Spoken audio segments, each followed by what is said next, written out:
Translate this, and I'll marry you."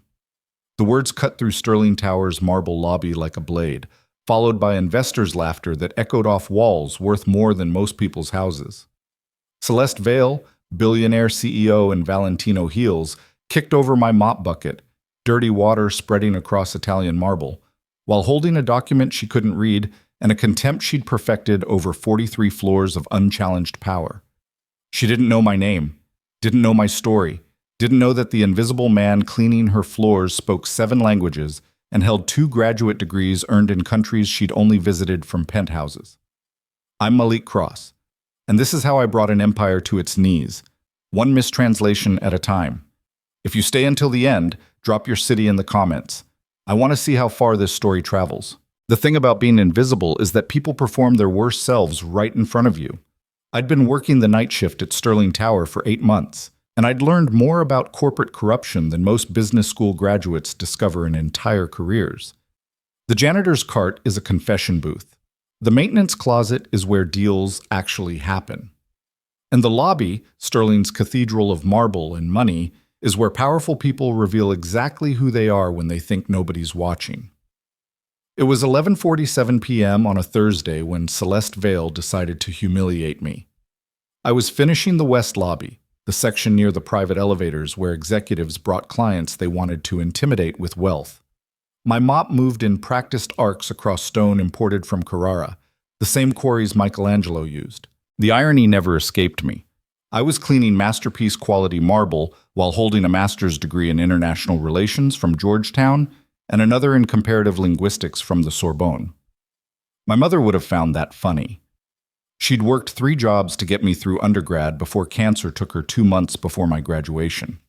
My father, a Ghanaian diplomat, had disappeared when I was 6, leaving behind only his gift for languages and a belief that words could change the world. Turns out words mostly just fill documents that powerful people can't be bothered to understand. "Malik!" The security guard's voice crackled through my radio. "You got VIPs coming through.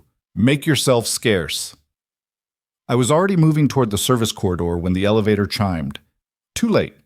They emerged like a fashion magazine editorial shoot. 7 investors in suits that cost more than my annual salary, flanking Celeste Vale like a queen with her court. She was 42 but looked 35, brunette hair pulled into a severe bun that somehow made her more beautiful, her navy dress conservative except for the neckline that suggested power and danger in equal measure. I'd seen her before, of course. Everyone at Sterling Tower knew Celeste Vale. She'd inherited Sterling International from her father 5 years ago and had tripled its value through mergers so aggressive they bordered on predatory.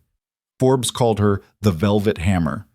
Business Insider ran a profile titled "Brilliant, Beautiful, and Brutal: Inside Celeste Vale's Empire."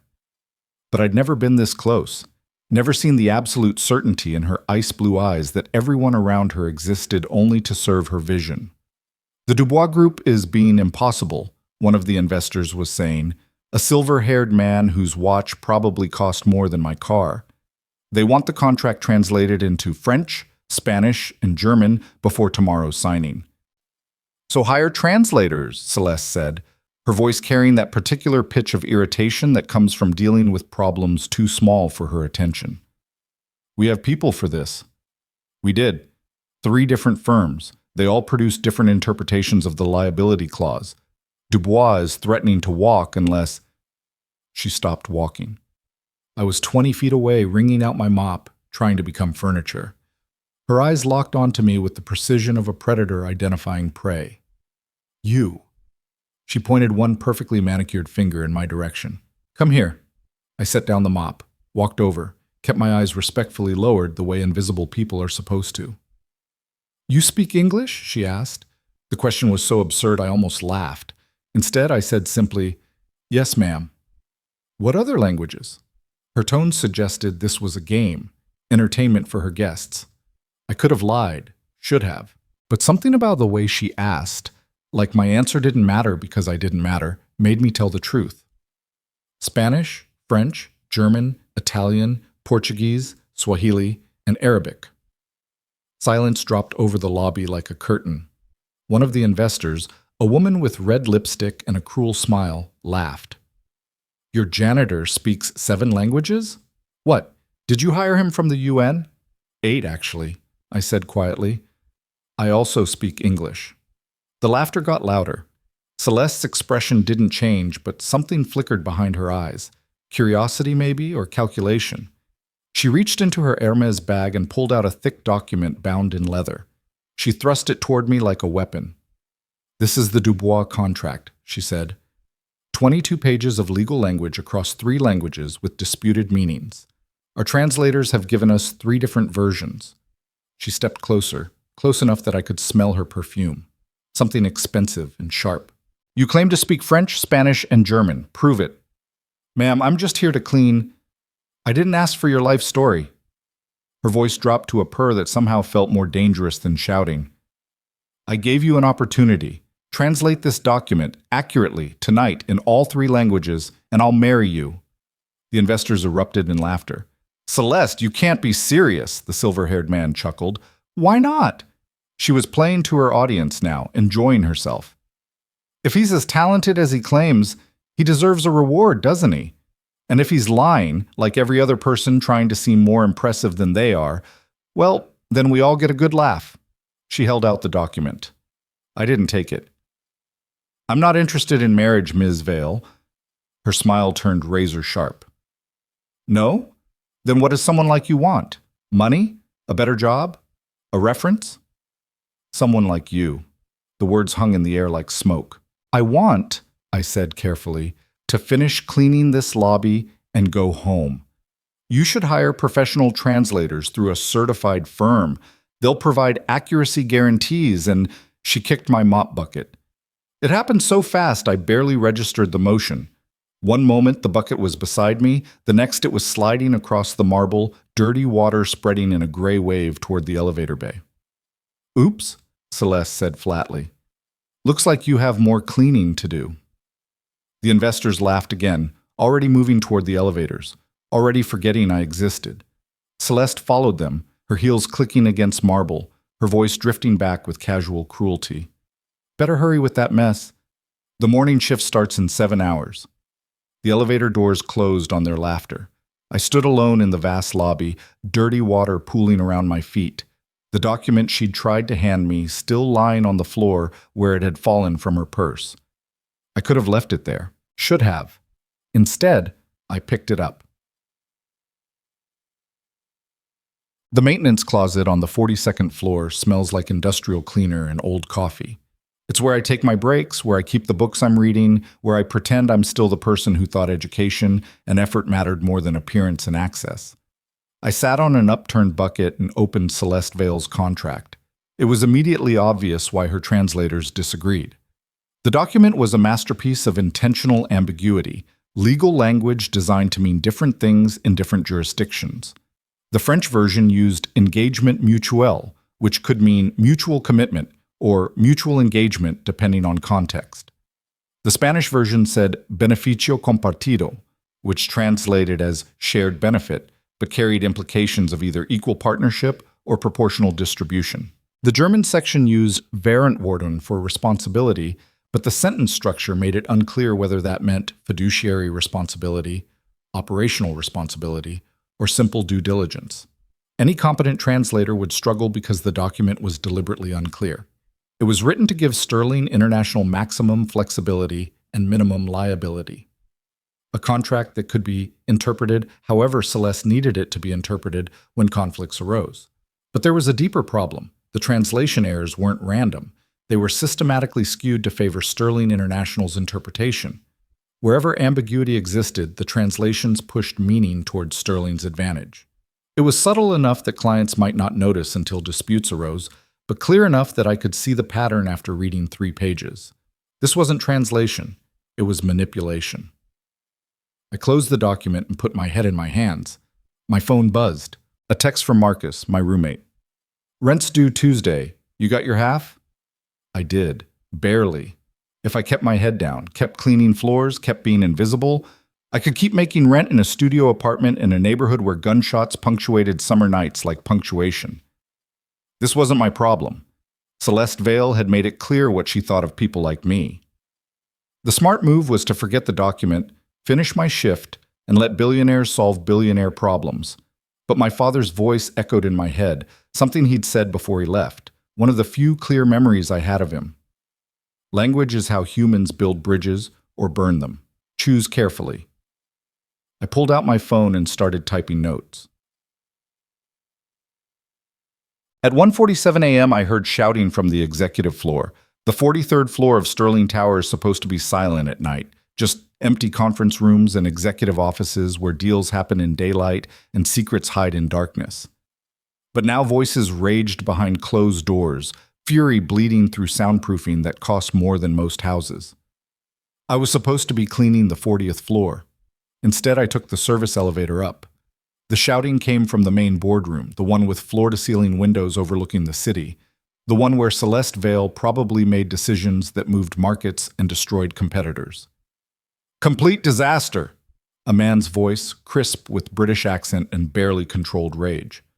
We've been negotiating for 6 months and you bring us this? The translation is accurate. That was Celeste, her voice ice cold.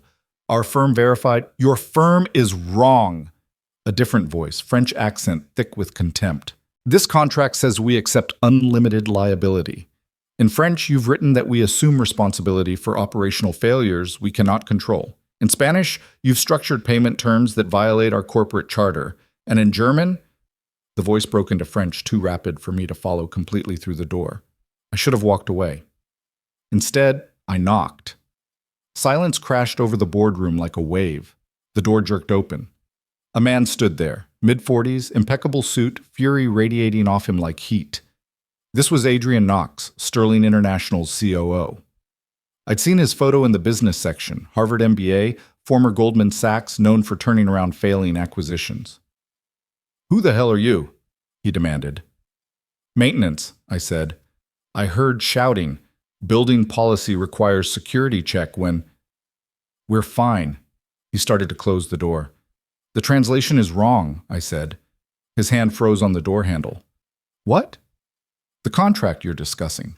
The French version mistranslates intent. Engagement mutual is being read as mutual commitment to unlimited liability.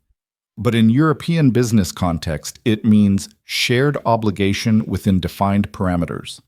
The Spanish section uses beneficio compartido, which your translators are reading as equal profit sharing, but actually means proportional benefit aligned with proportional risk. And the German, Adrian Knox's eyes narrowed. "How do you know what contract we're discussing?" Behind him, I could see into the boardroom. 6 people around a table, 3 of them clearly European investors, faces red with anger. And at the head of the table, Celeste Vale, staring at me with an expression I couldn't read. "Ms. Vale showed me the document earlier," I said. "Asked me to translate it." "She what?" Adrian looked back at Celeste. Celeste stood slowly. She walked toward the door, each step deliberate, until she stood directly in front of me. "The janitor," she said softly, "claims he can translate complex legal documents." "The janitor," I replied just as softly, "can explain why your billion-dollar merger is failing." For 3 heartbeats, we stared at each other. Then Celeste smiled, really smiled, not the predatory grin from earlier, but something genuine and terrifying. "Adrian, let him in." "Celeste, this is insane. He cleans floors. He can't possibly—" "Let him in." Adrian stepped aside. I walked into a boardroom where the furniture probably cost more than I'd earned in my entire life. The 3 European investors watched me like I was an exotic animal that had wandered into a zoo exhibit. Celeste gestured to the chair beside her. "Sit," she commanded. "Explain." I sat. Opened the contract they'd been arguing over. Not the one Celeste had shown me earlier, but a newer version with handwritten annotations in 3 languages. "The core problem isn't the translation," I began. "It's that you're translating words instead of translating intent. In French business culture, engagement mutual creates social obligation, not legal liability. It means we agree to act in good faith, not we accept unlimited responsibility. Your translators are giving you literal accuracy, but cultural nonsense." One of the European investors, a thin man with gray hair and sharp eyes, leaned forward. "Continue." "The Spanish section is worse. You've translated beneficio compartido as shared benefit, which is literally correct but contextually wrong. In Latin American business practice, this phrase means benefits are shared in proportion to risk assumed. You've written it to suggest equal distribution regardless of contribution. That's why Senor Reyes, I nodded to a stocky man with a mustache, is objecting. You're asking him to take equal responsibility for outcomes he can't control. Senor Reyes sat back in his chair. Go on. The German section is actually the most problematic because it's the most subtle. You've used Verantwortung throughout to mean responsibility, but German distinguishes between Verantwortung as moral responsibility and Haftung as legal liability. Every time you write Verantwortung, German readers interpret it as an ethical commitment. Every time your English version says liability, you mean legal obligation.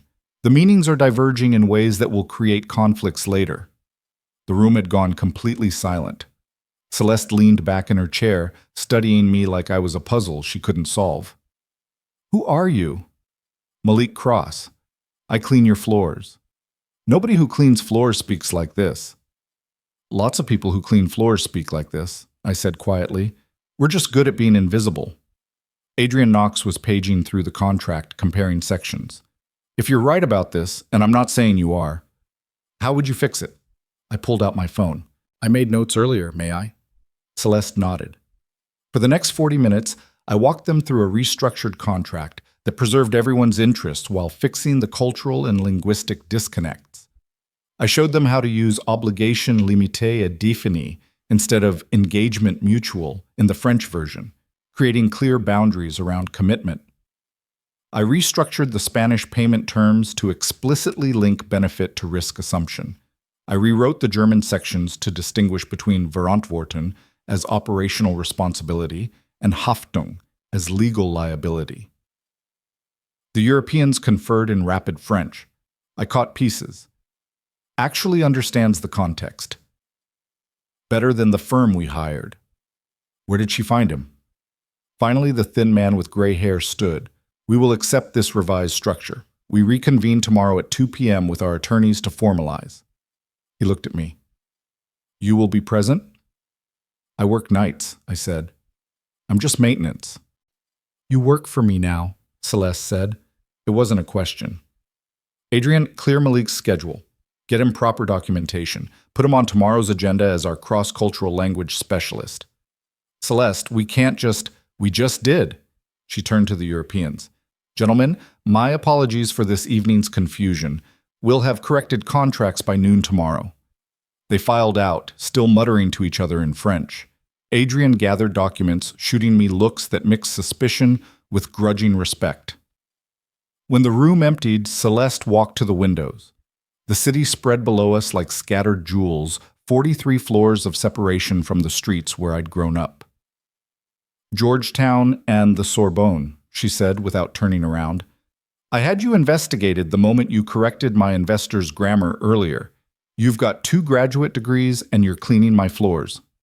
Why? Student loans, I said simply. No American work experience, no connections. Turns out a degree in international relations doesn't mean much when you're competing against someone whose father plays golf with the hiring manager. You could have lied about the languages. I could have, but I didn't. She turned to face me. The marriage comment earlier, that was cruel. Yes. I humiliated you in front of my investors. Yes. You helped me anyway. Why? I stood, moving toward the door. Because the contract was wrong. Because people were about to make decisions based on bad information. Because I stopped. Because words matter. Even when the people speaking them don't think we're listening. Malik. She said my name like she was testing how it felt. Tomorrow 2 p.m. Don't be late. I'll need to talk to my night manager. I can't just abandon my shift. You're fired from maintenance. She smiled at my expression. You're hired as a consultant. Adrian will handle the paperwork. Salary is $150,000 to start, with performance bonuses tied to successful contract negotiations. You'll work directly with me on international deals. The number hit me like a physical blow. $150,000 was more than my mother made in 3 years of working 3 jobs. I haven't accepted, I managed. You will, Celeste said, because you're not doing this for me. You're doing it because you're tired of being invisible. You're doing it because you want people to finally see what you've always been. She walked past me toward the door. Tomorrow, 2 p.m. Wear a suit. We're translating more than just words now. She left me alone in the boardroom, 43 floors above the streets where invisible people lived invisible lives. I pulled out my phone, texted Marcus. I might have just changed everything, or ruined everything, probably both. His response came immediately. Story of your life, man. Don't forget us little people when you're rich. I looked out at the city. The same view Celeste saw every day. The same lights that seemed so much clearer from up here, so much less complicated than they looked from street level where shadows and reality mixed. My reflection stared back from the window. A janitor in a cleaning uniform standing in a boardroom where decisions worth billions happened daily. Tomorrow I would wear a suit. Tomorrow I would walk into that boardroom as something other than invisible. Tomorrow I would discover that translating words is easy. Translating worth, my own, others, the distance between what people earn and what they deserve. That's the hard part. But tonight, in the empty boardroom, I let myself feel something I hadn't felt since my mother died. Hope that maybe, just maybe, the words my father taught me could actually change the world. Or at least change my world. The city lights blurred. I realized I was crying. I wiped my eyes and headed for the service elevator. I had 6 more hours of my shift to finish, and tomorrow I had to figure out where someone like me buys a suit when they've been shopping at thrift stores for the last 8 months. The elevator doors closed. Everything was about to change. I just didn't know how much. The morning came too fast and felt too real. I stood in front of the mirror in the bathroom I shared with Marcus, staring at a version of myself I barely recognized. The suit had cost $400 at a discount retailer, still more than I'd ever spent on clothing in my life, and it fit well enough that I could almost pretend I belonged in boardrooms instead of supply closets. Navy blue, single-breasted, slightly shiny, in a way that probably screamed discount rack to people who knew the difference between Hugo Boss and Men's Warehouse. Marcus leaned against the doorframe, coffee in hand, grinning like he'd won the lottery. My boy looking like he's about to negotiate world peace. I'm about to walk into a room full of people who think I'm a fraud, I said, adjusting my tie for the 7th time. There's a difference. Nah, man, you're about to walk into a room full of people who are about to find out they've been frauds. Marcus took a sip of coffee. You've got 2 master's degrees. You speak 8 languages. You've been invisible because they needed you to be invisible. Now you're not. Watch how fast they try to make you disappear again. His words settled into my chest like stones. What if I screw this up? I asked quietly. Then you go back to cleaning floors, same as yesterday, same as last week. Marcus set down his coffee and gripped my shoulder. But Malik, what if you don't screw it up? What if you walk in there and prove that every single person who overlooked you, every hiring manager who threw away your resume, every professor who told you to be realistic about your career expectations, what if you prove they were all wrong? I met his eyes in the mirror. Marcus had been my roommate for 6 months, ever since I'd answered his Craigslist ad for someone to split rent on a studio apartment in a building where the heat barely worked and the neighbors sold drugs in the stairwell. He worked double shifts at a warehouse, studying for his GED at night, dreaming of community college someday. He understood invisible better than most people. If this works, I said, I'm getting us out of here. Better place, safe neighborhood. You're going to finish that GED and I'm paying for community college. Don't make promises you can't keep, brother. I'm not. Marcus smiled, the real smile, not the one he used to deflect pain. Then stop adjusting that tie and go translate some billionaires into bankruptcy. I grabbed my messenger bag, the same one I'd carried through grad school, worn leather and frayed straps, and headed out into a morning that felt different than every morning before it. The subway ride to Sterling Tower took 40 minutes. I spent them reviewing my notes, running through worst-case scenarios, trying to remember the person I'd been before student loans, and rejected job applications had taught me that credentials meant nothing without connections. My phone buzzed, a text from an unknown number. Conference room A, 43rd floor. Don't be late. Adrian Knox. No greeting, no encouragement, just expectations and the assumption I'd meet them. I arrived at Sterling Tower at 1:47 p.m., 13 minutes early. The lobby looked different in daylight, less like a temple of wealth and more like a stage where power performed itself for audiences who confused money with meaning. The security guard who'd told me to make myself scarce last night now checked my ID with an expression that suggested he'd seen this movie before and knew how it ended. "Mr. Cross," he said, handing back my license, "you're on the executive access list, 43rd floor." The elevator ride felt like ascending through layers of atmosphere, each floor representing a new threshold of wealth and influence I'd never been allowed to cross. At 43, the doors opened onto a reception area where a woman with perfect posture and a smile that never reached her eyes directed me to conference room A. The door was open. I could hear voices inside, calm, professional, the sound of people accustomed to making decisions that moved millions. I stepped inside. The room went quiet.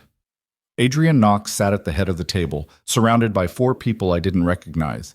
2 men in expensive suits, a woman with silver hair and an expression that could cut glass, and a younger woman taking notes on a tablet. The Europeans from last night were absent. This was a different meeting, a different test. "Malik," Adrian said, gesturing to an empty chair. "Join us? We were just discussing your rather dramatic entrance into Sterling International's operations." I sat, kept my expression neutral, waited.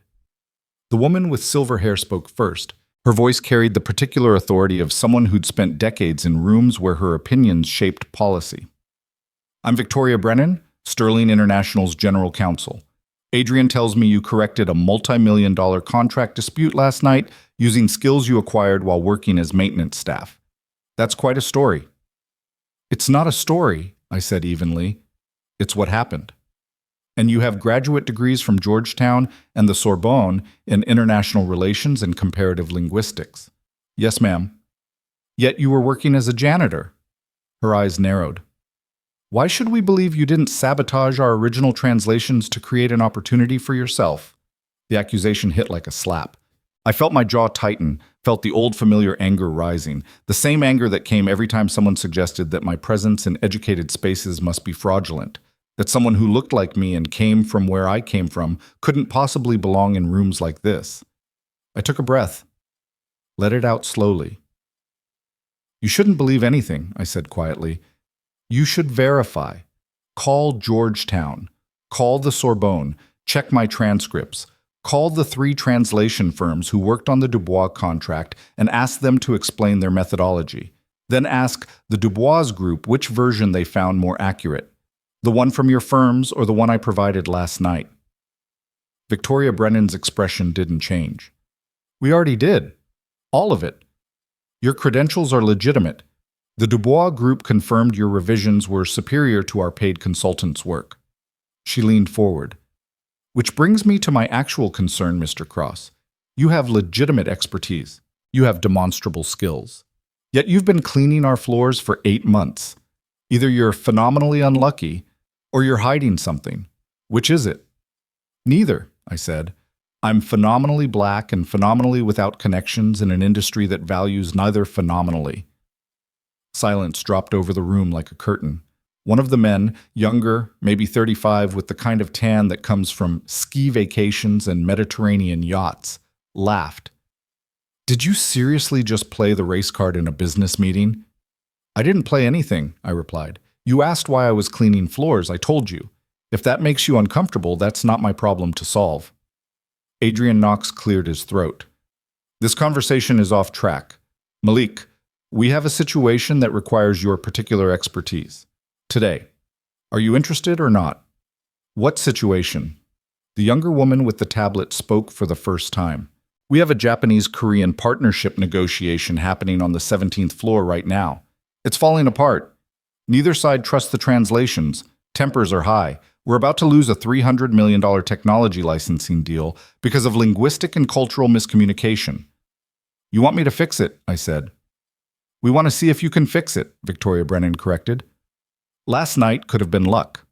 Last night was one contract with European partners using Romance languages. Japanese and Korean are completely different linguistic families. The cultural contexts are exponentially more complex. If you can navigate that, if you can prove your skills transfer across vastly different contexts, then we'll discuss a formal position. And if I can't, then you've had an interesting 48 hours and we'll provide a generous severance package for your time. Adrian Knox stood. The negotiation is happening now. They've been at it for 3 hours. We have maybe 30 minutes before someone walks out permanently. Can you help or not? I thought about Marcus, working double shifts at a warehouse. Thought about my mother, 3 jobs for years, cancer bills that bankrupted her even as it killed her. Thought about my father's voice. Language is how humans build bridges or burn them. I stood. Take me to them. We walked through hallways lined with art that probably cost more than most people's houses. Abstract pieces that suggested wealth without requiring actual taste. Adrian Knox walked beside me, his expression unreadable. You made enemies back there, he said quietly. I told the truth back there. In business, those are often the same thing. He stopped outside a conference room where raised voices bled through the door, Japanese and Korean mixing into a cacophony of frustration. Graham Holt, the man who laughed, is our CFO. He's been with Sterling International for 12 years.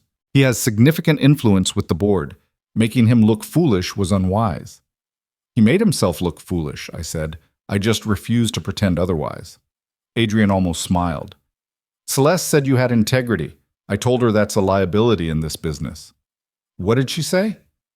That she'd had enough of assets without integrity, that maybe it was time to try something different.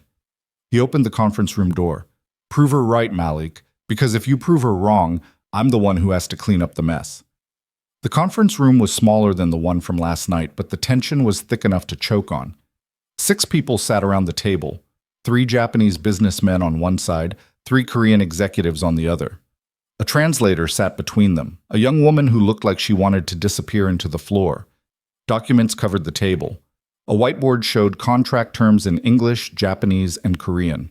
And in the corner, arms crossed, expression thunderous, stood a Japanese man in his 60s, whose entire posture screamed authority and rage. Everyone stopped talking when I walked in. Adrian made introductions, smooth, professional, lying through his teeth. This is Malik Cross, our senior cross-cultural language specialist. He's here to help resolve the communication barriers. The Korean executive, a woman in her 40s with steel gray hair and eyes that missed nothing, spoke first. Her English was excellent, but accented. We have translators. We don't need more people telling us what we already know we disagree about. You're not disagreeing about terms, I said. You're disagreeing about face. The room went silent. The older Japanese man in the corner, I recognized him now from the documents Adrian had shown me in the hallway, Takeshi Yamamoto, CEO of Yamamoto Technologies, turned to face me fully. When he spoke, his English was precise and cold. Explain. Mot. I moved to the whiteboard. May I? No one objected. I picked up a marker. This contract is about licensing AI technology developed by Yamamoto Technologies to Korean manufacturers. The sticking point is quality control oversight. The Japanese terms say Hinshitsu kanri, ba bampe misumi, quality management, ishki chaetsim dechitsiges, giibise, which implies Japanese oversight of production. The Korean translation says pumjil gwanli, quality control, which implies independent verification by Korean teams. Both translations are technically accurate. Both are culturally catastrophic. I wrote both terms on the board in their respective scripts, then drew a line between them. In Japanese business culture, Hinshitsu kanri isn't just about checking quality. It's about honor. It's about the reputation of Yamamoto Technologies being inseparable from anything bearing their name. To accept Korean-led quality control feels like saying, we don't trust you to uphold our standards. It's personal. Takeshi Yamamoto's expression flickered. Surprise, then calculation. In Korean business culture, I continued, turning to the Korean executive, accepting Japanese oversight of your production feels like colonial subordination. Korea spent decades under Japanese occupation. The language of oversight triggers historical trauma. It's not about capability, it's about sovereignty and dignity.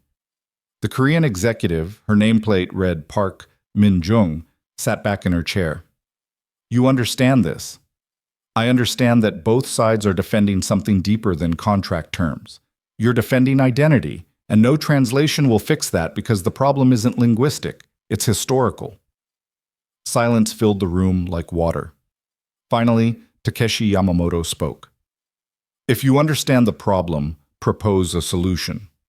I turned back to the whiteboard. You need a third framework, something that honors Japanese standards without implying Korean inferiority, something that confirms Korean sovereignty without abandoning Yamamoto's quality reputation. I started writing.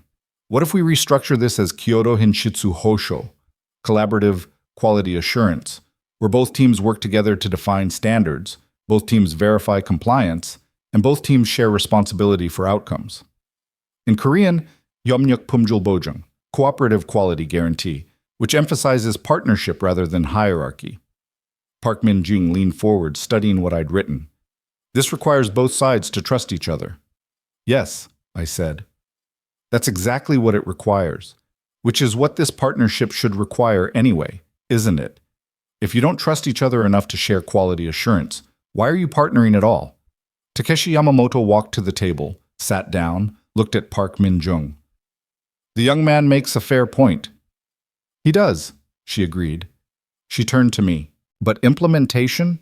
Who reports to whom? Who has final authority when disagreements arise? How we structure the oversight teams? Those details will determine whether this is genuine partnership or pretty words hiding the same power dynamics. For the next 90 minutes, we rebuilt the contract section by section. I translated not just words but intent, explaining how phrases that seem neutral in English carried loaded meanings in Japanese and Korean. I showed them how to structure reporting hierarchies that created genuine shared authority instead of disguised subordination. I helped them craft language that acknowledged historical tensions without being paralyzed by them. The breakthrough came when we reached the section on dispute resolution. The existing contract said disagreements would be resolved by neutral arbitration, which both sides had interpreted as, "We don't trust each other." I suggested changing it to structured dialogue facilitated by bilingual mediators from both cultures who understand technical and cultural contexts. It's longer, I admitted. It's more expensive, but it's honest. It says you expect disagreements because you're different companies with different perspectives, and that's okay. What matters is you've committed to resolving those disagreements in ways that respect both sides. Takeshi Yamamoto nodded slowly. This honors the spirit of partnership. Park Min-jung looked at Adrian Knox. Who is this person, and why have we been working with translators who understand words but not meaning? We're correcting that oversight, Adrian said smoothly. As of today. We finalized the revised contract at 6:47 p.m. Both sides agreed to reconvene tomorrow with their legal teams to formalize the language. As the executives filed out, Takeshi Yamamoto stopped beside me. You speak Japanese? He asked in Japanese. Enough to be dangerous, I replied in the same language. Not enough to be fluent. Your pronunciation is excellent. Where did you study? I didn't. I learned from a roommate in grad school who was from Osaka. She taught me while we studied for exams. He studied me for a long moment. You have a gift, Mr. Cross. Language is more than vocabulary. It's understanding what people mean behind what they say. Most people never learn that distinction. He handed me a business card. When you tire of working for Americans who don't appreciate you, call me. Yamamoto Technologies values people who build bridges. He left before I could respond. The conference room emptied until only Adrian Knox and I remained. He was gathering documents, his expression unreadable. You didn't tell them you learned Japanese from a roommate, he said. They didn't ask. You let them assume you had formal training. I let them assume what they wanted to assume. I never lied. Adrian stopped packing his briefcase. You're going to be a problem, aren't you? I'm going to be good at my job, I said. If that's a problem, maybe you're asking the wrong questions. He laughed, short, sharp, surprised. Celeste was right about you. You're either brilliant or suicidal, possibly both. He handed me a folder. Your contract. Read it. Sign it if you agree. HR will process everything tomorrow. Salary is $150,000 as discussed, plus performance bonuses tied to successful negotiations. You'll report directly to me, but Celeste will be involved in major decisions. Welcome to Sterling International, Mr. Cross. I took the folder. Just like that? Just like that. You saved us $300 million this afternoon. You made our clients respect us more than they did this morning. You did in 90 minutes what our paid consultants couldn't do in 3 hours. He paused at the door. But Malik, understand something. You're valuable now. That means you're also threatening. Graham Holt isn't the only person who'll see you as a problem. There are people in this company who've spent years building their positions. You just proved those positions might be vulnerable to someone who actually knows what they're doing. Watch your back. He left. I sat alone in the empty conference room, holding a contract that would change my life, staring at numbers that didn't feel real.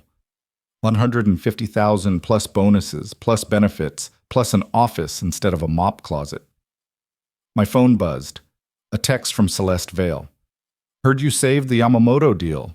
Impressive. See you tomorrow, 9 a.m. We need to discuss your next assignment. No congratulations, no thank you, just expectations and the assumption I'd meet them. I thought about texting back something professional. Instead, I wrote, I'll be there. Her response came immediately. Wear the suit. You look better when you're not invisible. I stared at that message for a long time. The subway ride home felt surreal.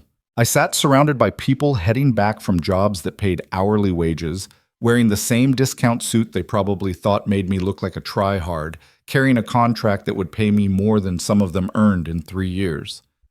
Marcus was waiting when I got home. Chinese takeout spread across our tiny table, 2 beers already open. So? He asked. Did they realize they hired a genius, or did they fire you for making them look stupid? I pulled out the contract, slid it across the table. Marcus read it. His eyes went wide. Malik, brother, this is real, I said. It's real.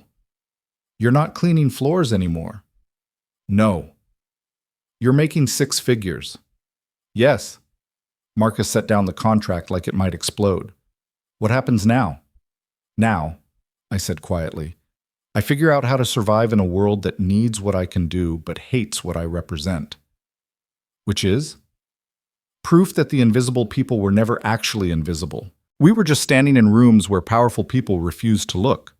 We ate Chinese food and drank cheap beer and tried to pretend that everything hadn't just changed fundamentally and forever. But it had. And somewhere in a tower made of marble and money, Celeste Vale was probably planning my next impossible test, the next translation that would determine whether I was brilliant or just lucky, valuable or just temporarily useful. I fell asleep that night thinking about my father's words. Language is how humans build bridges or burn them. I was building bridges now. I just hoped I'd survive what happened when people started trying to burn them down. The warnings started before I even had an office. I arrived at Sterling Tower at 8:45 a.m. wearing the same discount suit, carrying the signed contract in my messenger bag, feeling like an imposter who'd somehow stolen someone else's life. The receptionist on the 43rd floor, a different woman than yesterday, older with kind eyes, smiled when she saw me. Mr. Cross, she said warmly, welcome to the executive floor. I'm Ellen.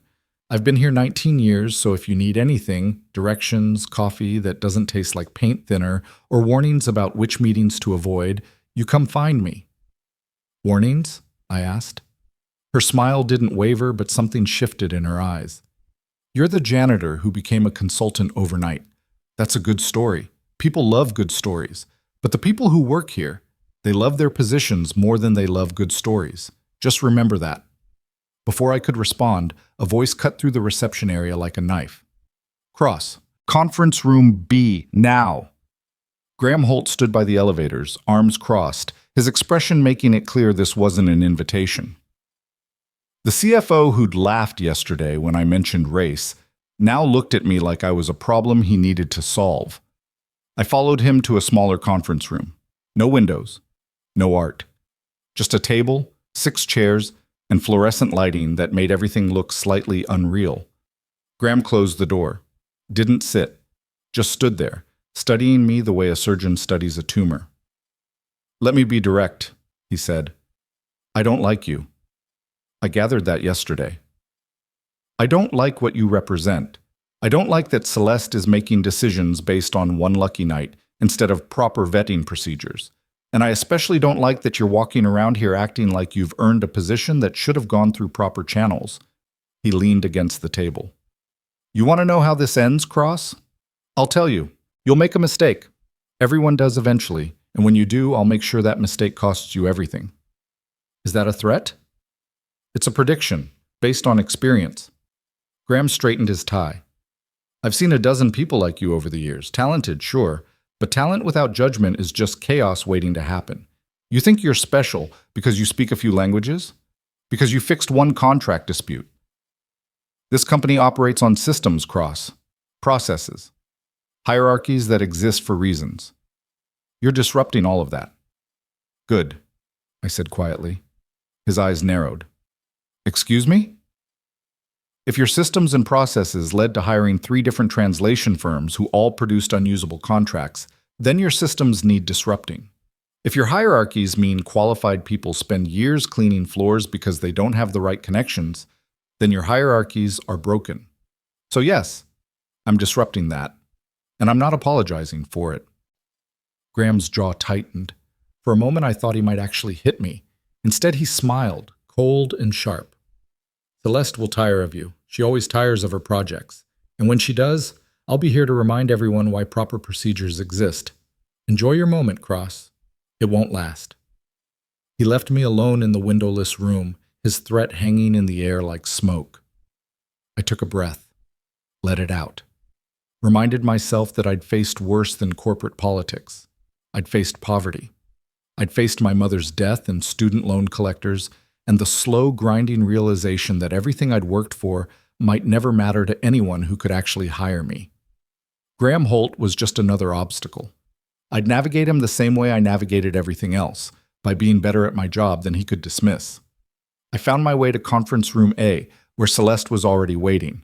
She sat at the head of the table, tablet in front of her, wearing a charcoal suit that probably cost more than my monthly rent. Adrian Knox sat to her right. Victoria Brennan, the general counsel, sat to her left. And across from them, looking nervous and young, sat a woman I didn't recognize. "Malik," Celeste said, gesturing to the empty chair beside the young woman. "This is Jennifer Park.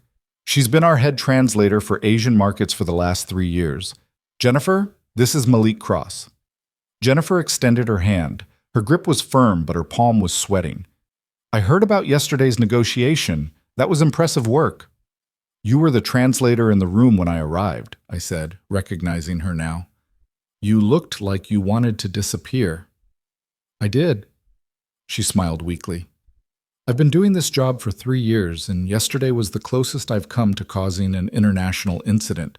I'm good at translating words. But you translated meaning. There's a difference." Celeste tapped her tablet. "Which brings us to today's agenda. We have a situation developing in Sao Paulo. Sterling International is finalizing a merger with a Brazilian pharmaceutical company, Estrela Biotech. The deal is worth $1.2 billion. We're 72 hours from signing, and this morning our Brazilian partner sent this." She turned her tablet around. An email in Portuguese, formal and cold, with an attachment containing what looked like a legal complaint. "They're threatening to walk," Adrian explained. "They claim our contract violates Brazilian labor law, environmental regulations, and cultural norms around corporate governance.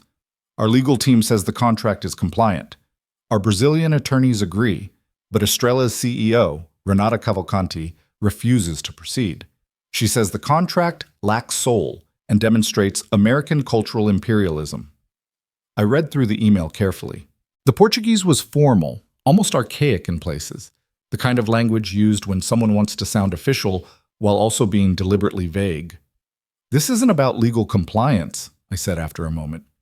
"This is about respect." "Explain," Celeste commanded. "Brazilian business culture values personal relationships more than contractual precision.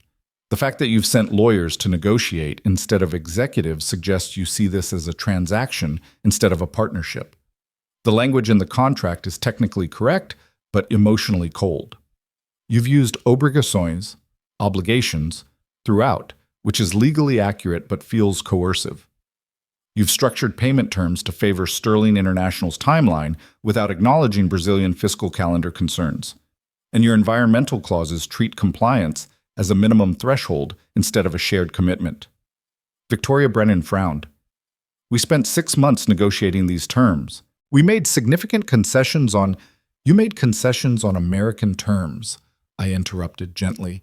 You probably offered better percentages, extended timelines, reduced oversight requirements, but you didn't change the fundamental framing. You're still writing this contract like Sterling International is doing Estrella Biotech a favor by acquiring them. That's not partnership. That's colonialism with better lawyers. Silence fell over the room. Jennifer Park spoke quietly. He's right. I translated the contract. Every word is accurate, but the tone. It reads like a parent setting rules for a child, not equals forming a partnership. Celeste stood and walked to the windows overlooking the city. Renata Cavalcanti spent 15 years building Estrella Biotech from a startup into Brazil's leading pharmaceutical research company. She's brilliant, ruthless when necessary, and fiercely protective of Brazilian economic sovereignty. If we lose this deal, we lose our entire South American expansion strategy. She turned back to face me. Can you fix it? Not from here, I said. This isn't something you can translate over email.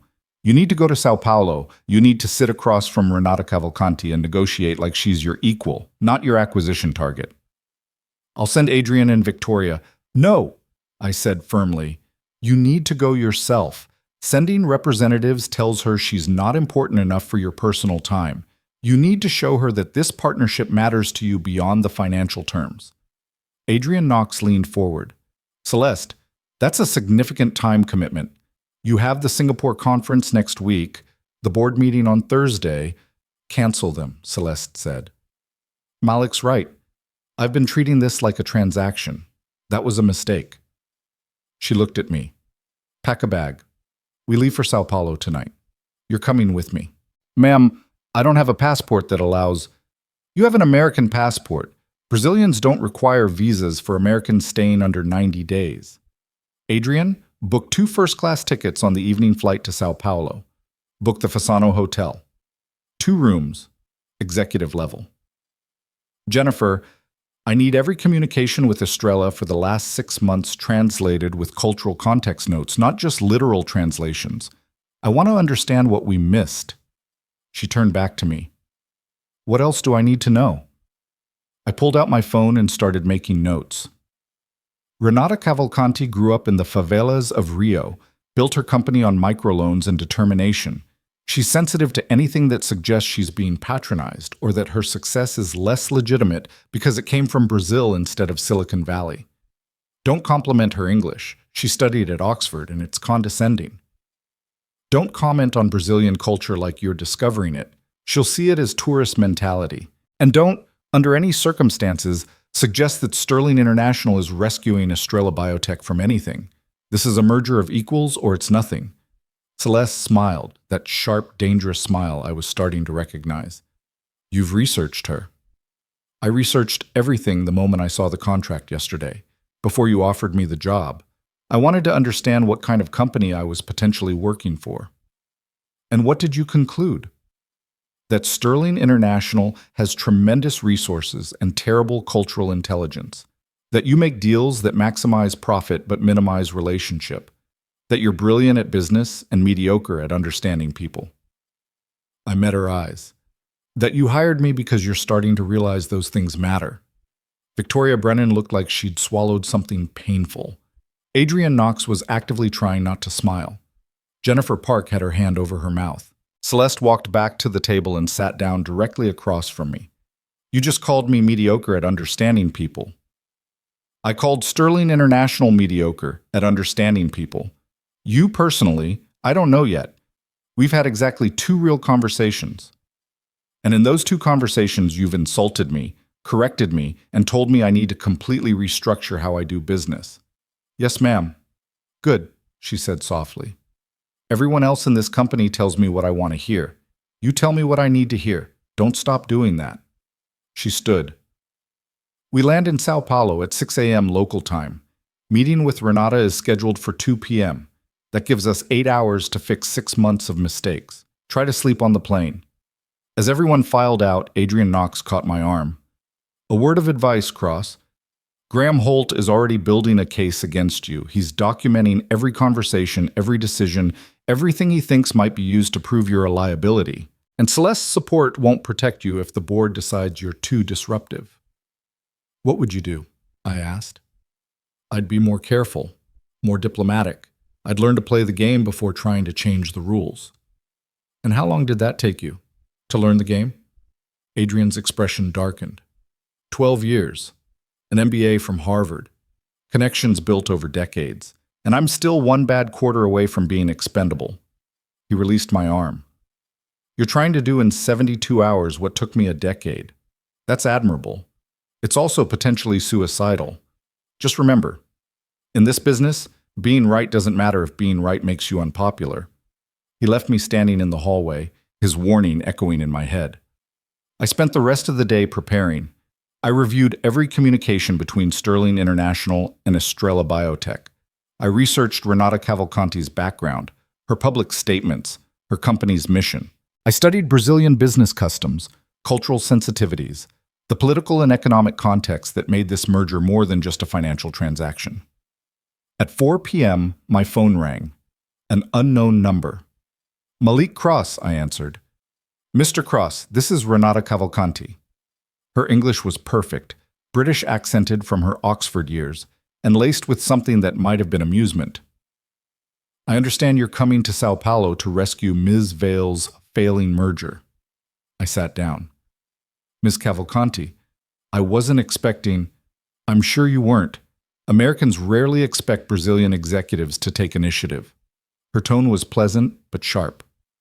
I wanted to speak with you before you waste everyone's time flying here to offer concessions I don't want and apologies I won't accept. What do you want? I asked. I want Ms. Vale to understand that Estrella Biotech is not a company she's acquiring. We are partners creating something new together. I want contracts that reflect shared risk and shared reward, not American profit optimization with Brazilian labor. I want respect, Mr. Cross. Not the performative kind where wealthy Americans pretend to value diversity. The real kind where my expertise and my company's contributions are valued equally to hers. She paused. Can you deliver that? I can try. That's the first honest thing an American has said to me in 6 months. She laughed, bright and genuine. Very well, Mr. Cross. You and Ms. Vale come to Sao Paulo. We'll sit down like equals and see if we can build something worth building. But know this, if I sense even a hint of condescension, if she treats this meeting like a formality before she gets what she already decided she deserves, I will end this negotiation permanently. And Sterling International's South American expansion will die before it begins. Understood. Good. I look forward to meeting you, Mr. Cross. I've heard interesting things about the janitor who became a consultant. Perhaps you'll understand what I'm trying to build better than the people who've never had to fight for respect. She hung up. I sat there holding my phone, realizing that I was about to walk into a negotiation where failure meant killing a billion-dollar deal and possibly ending my 3-day-old career before it truly began. Marcus found me packing at 6 p.m. I'd gone home to grab clothes, toiletries, anything that might help me look professional in meetings with people who'd never worried about whether they could afford to look professional. You're going to Brazil, he said, watching me throw shirts into a duffel bag. You've been employed for less than 48 hours, and you're flying to another country. I'm flying to save a deal worth more money than we'll see in our entire lives. And if you fail, I stopped packing. Then I come home and figure out what's next, same as always. Malik. Marcus sat on the bed. Brother, you're not the same person you were 3 days ago. You're not cleaning floors anymore. You're not invisible. People are watching you now, people who want you to succeed and people who want you to fail. That changes things. I'm still me, I said quietly. Same person who grew up in a neighborhood where people got shot for being in the wrong place. Same person who watched his mother die because she couldn't afford better health care. Same person who spent 8 months cleaning toilets for people who thought I was too stupid to understand the conversations they had in front of me. I zipped the bag. I'm just me in a better suit. That's all that's changed. No, Marcus said. What's changed is now you have something to lose. Before you were broke and invisible. That was safe in a way. Nobody expects anything from invisible people. But now? Now you're visible. Now you matter. And that means when you fall, not if when, because everyone falls eventually, the fall will hurt a hell of a lot more. His words settled into my chest like stones, heavy and true. Then I'd better not fall, I said. The car service picked me up at 7 p.m. Black sedan, driver in a suit, the kind of service I'd only seen from the outside while cleaning floors. We drove to Celeste's apartment building first, a high-rise in a neighborhood where doormen wore white gloves and the lobby had a chandelier worth more than most cars. Celeste emerged wearing traveling clothes that probably cost more than my entire wardrobe. Designer jeans, cashmere sweater, leather jacket that looked butter soft. She saw my expression and almost smiled. I dressed down for international flights, she said, sliding into the car beside me. The suit stays in the garment bag until we land. We rode to the airport in silence. I watched the city slide past the windows, neighborhoods shifting from wealthy to working class to industrial and back again, the geography of inequality mapped onto streets and buildings. Celeste worked on her tablet, firing off emails with brutal efficiency. At the airport, we bypassed normal security through some kind of expedited service I didn't understand. First-class lounge, first-class boarding, seats that converted into beds, champagne I didn't drink, food I couldn't eat because my stomach was too tight with anxiety. Once we were airborne, Celeste finally looked up from her tablet. "You're nervous," she observed. "I'm terrified." "Good. Confident people make stupid mistakes. Terrified people stay sharp." She turned in her seat to face me fully. "Renata called you today." "What did she say?" "How did you—" "I have her phone monitored, legally, through proper channels, but monitored nonetheless. I know she reached out. I want to know what she told you that she wouldn't tell me." I should have been angry about the surveillance. Instead, I was just tired. "She said she wants respect. Real respect, not the performative kind. She wants partnership, not acquisition with pleasant marketing. And she said if she senses condescension, she'll kill the deal permanently." "She's testing me," Celeste said, "seeing if I'm willing to actually change or just willing to say I'll change." "Yes." "What do you think I should do?" I looked at her, really looked at her, maybe for the first time since that night in the lobby. Celeste Vale was 42 years old, brilliant, beautiful, powerful beyond most people's imagination. She'd built an empire by being smarter and more ruthless than everyone around her, and now she was asking a 29-year-old former janitor for advice. "I think," I said carefully, "you should ask yourself why this deal matters. If it's just about money, about expanding market share and quarterly earnings, then you're wasting your time. Renata has other offers. She doesn't need Sterling International.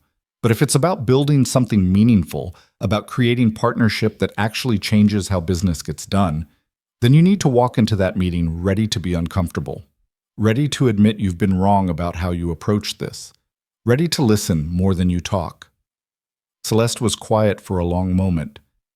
"You think I don't listen? I think you listen for information you can use.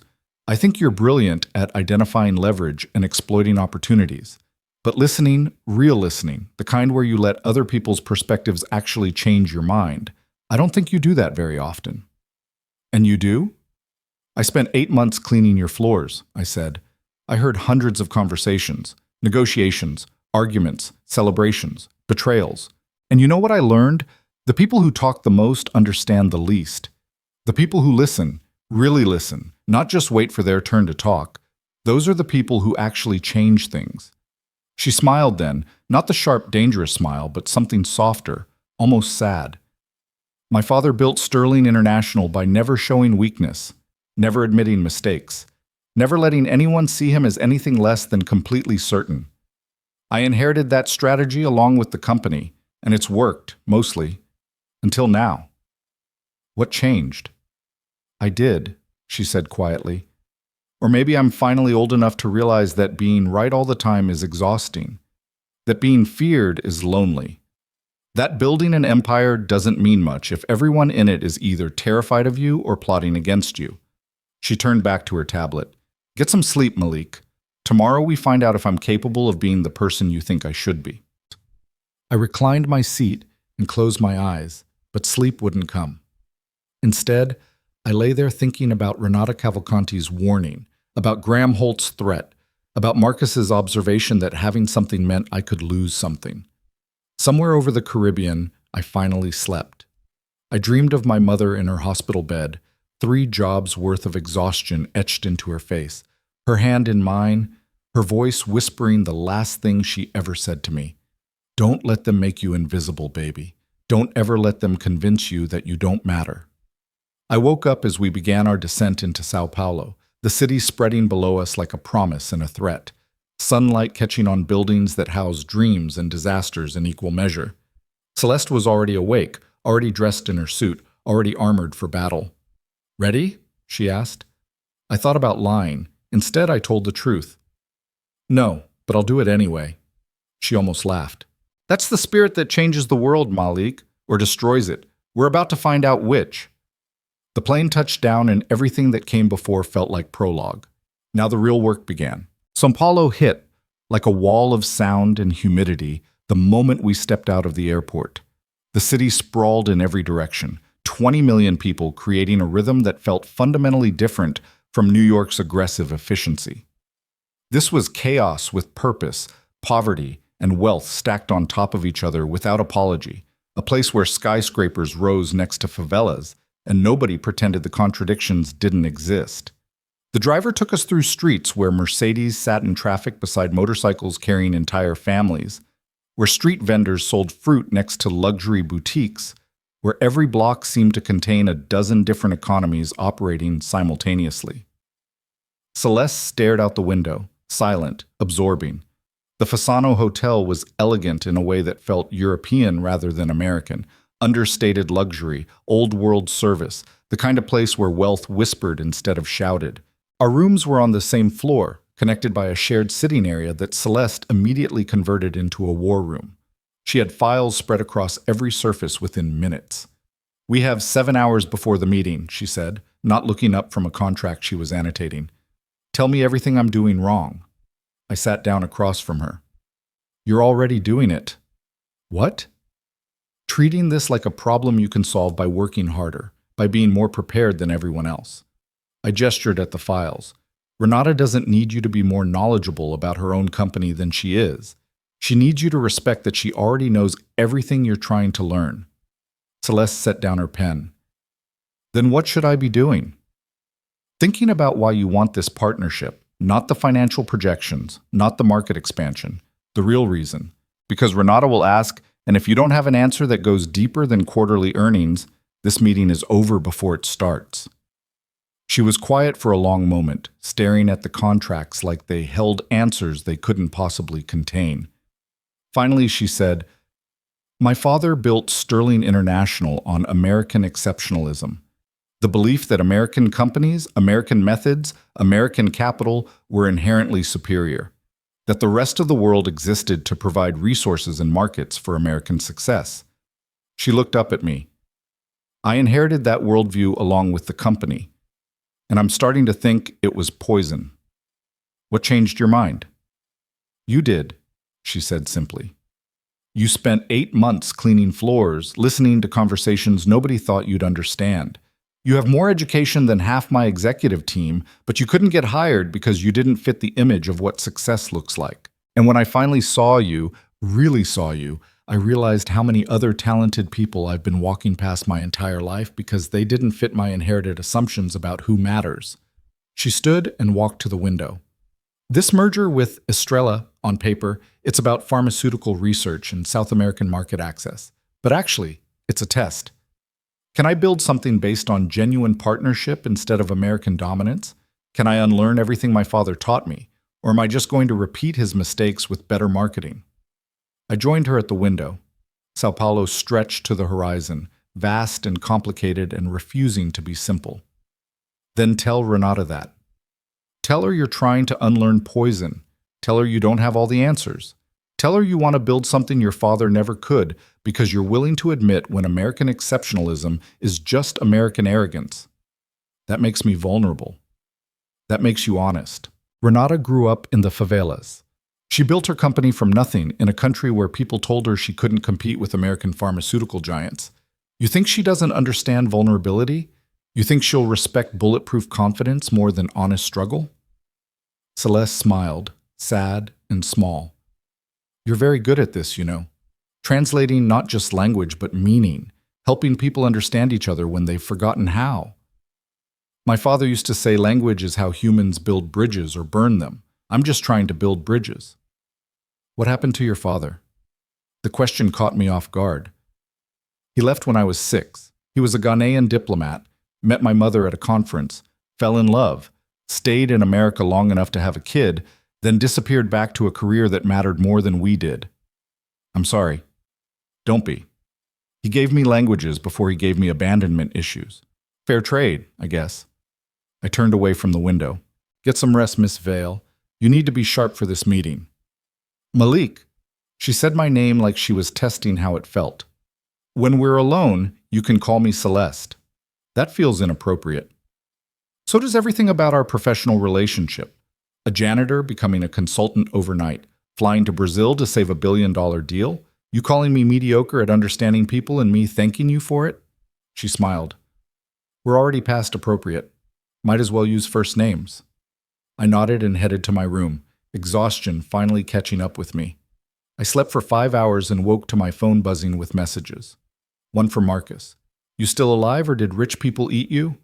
One from Adrian Knox. Graham Holt is asking questions about your background. Be careful. And one from an unknown Brazilian number. Mr. Cross, I look forward to our conversation. Don't let Ms. Vale do all the talking. I want to hear from the man who understands what it's like to be underestimated. RC. Renata Cavalcanti had sent me a direct message. Warning or encouragement, I couldn't tell. At 1:30 p.m., Celeste and I took a car to Estrella Biotech's headquarters in the Itaim Bibi district. The building was modern, but not ostentatious, glass and steel that suggested success without screaming about it. The lobby had photos of Brazilian scientists, researchers from the favelas who'd earned PhDs, stories of people who'd overcome poverty to contribute to pharmaceutical breakthroughs. The receptionist greeted us in Portuguese, then switched to perfect English when Celeste responded. Ms. Cavalcanti is expecting you. Conference room 3, top floor. We rode the elevator in silence. I could feel Celeste's tension radiating like heat. At the top floor, we were met by a young woman with sharp eyes and a professional smile. Ms. Vale, Mr. Cross, welcome to Estrella Biotech. I'm Lucia, Ms. Cavalcanti's executive assistant. Please, follow me. The conference room had floor-to-ceiling windows overlooking Sao Paulo's chaotic skyline. A table that could seat 12 but was set for 4. And at the head of that table sat Renata Cavalcanti. She was 53 but looked 40, her dark hair cut short and elegant, wearing a navy suit that was clearly expensive but distinctly not American in its cut. She had the kind of presence that filled a room without effort, the confidence of someone who'd built everything she had from nothing and knew exactly what it was worth. She stood when we entered. Somtits extended her hand to Celeste first. Ms. Vale, thank you for coming to Sao Paulo. I know you're a busy woman. Thank you for agreeing to meet, Celeste replied, shaking her hand. I understand we have some concerns to address about our proposed partnership. We do. Renata turned to me. And you must be Malik Cross, the famous janitor translator who's been revolutionizing Sterling International for all of 72 hours. Fame is a strong word, I said, shaking her hand. Notoriety might be more accurate. She laughed, genuine and warm. I like you already. Sit, please. Both of you. We have much to discuss. We sat. A server brought coffee, real Brazilian coffee, strong and rich. Renata didn't touch the contracts stacked on the table. Instead, she looked directly at Celeste. Tell me why you want this partnership, she said. And please don't insult my intelligence with market analysis or financial projections. I can read those myself. Tell me the real reason Sterling International wants to merge with Estrella Biotech. Celeste took a breath. I could see her preparing the speech she'd rehearsed, the professional answer that would sound impressive without revealing anything vulnerable. Then she glanced at me, and something shifted in her expression. Because I'm trying to unlearn poison, she said quietly. Renata's eyebrows rose. Explain. My father built Sterling International on the assumption that American companies were inherently superior, that the rest of the world existed to provide resources and markets for American profit. He taught me that partnership meant finding the most advantageous terms for us while giving others just enough to keep them at the table. That respect meant being feared, and being feared meant never showing weakness. Celeste's hands were flat on the table, steady despite the tremor in her voice. I inherited his company and his worldview, and I'm starting to realize that worldview is killing everything I'm trying to build. So this merger is therapy for your American guilt? Renata asked, her tone sharp but not unkind. No. This merger is a test of whether I can build something different, whether I can create genuine partnership instead of disguised colonialism, whether I can unlearn everything my father taught me and build something he never could. Celeste met Renata's eyes. You don't need Sterling International. You have other offers from companies that would give you better terms and fewer complications. But I need this partnership. I need to prove to myself that I'm capable of treating brilliant people as equals instead of assets to be acquired. Silence filled the conference room like water. Renata sat back in her chair, studying Celeste with an intensity that felt almost surgical. Finally, she said, Do you know what it's like to build a company in Brazil as a woman from the favelas? No, Celeste admitted. Every bank told me I was too risky. Every investor said pharmaceutical research required American or European expertise that Brazilians couldn't provide. Every partnership I pursued treated me like a charity case, poor Brazilian woman who needed rescuing by sophisticated foreign capital. Renata's voice was calm, but steel ran through it. I built Estrella Biotech by refusing to accept that narrative, by hiring brilliant researchers from the favelas and proving that poverty doesn't equal stupidity, by developing drugs that actually serve Brazilian patients instead of only profitable Western markets, by creating a company that's successful and Brazilian, not successful despite being Brazilian. She stood and walked to the window. When Sterling International approached me 6 months ago, I saw an opportunity. American resources, Brazilian innovation, genuine partnership that could change pharmaceutical research globally. But your contracts, she turned back to face us. Your contracts treated Estrella like an acquisition target, like you were buying Brazilian talent to enhance American profit. Every clause prioritized Sterling's interests. Every concession you offered was calculated to look generous while maintaining your control. It was American exceptionalism with better lawyers, exactly what I've spent 15 years fighting against. You're right, Celeste said. Everything you just said, you're absolutely right. We approached this as an acquisition pretending to be a merger. We offered concessions without changing the fundamental power dynamics. We treated you like a resource to be extracted instead of a partner to be respected. She stood, moving to face Renata directly.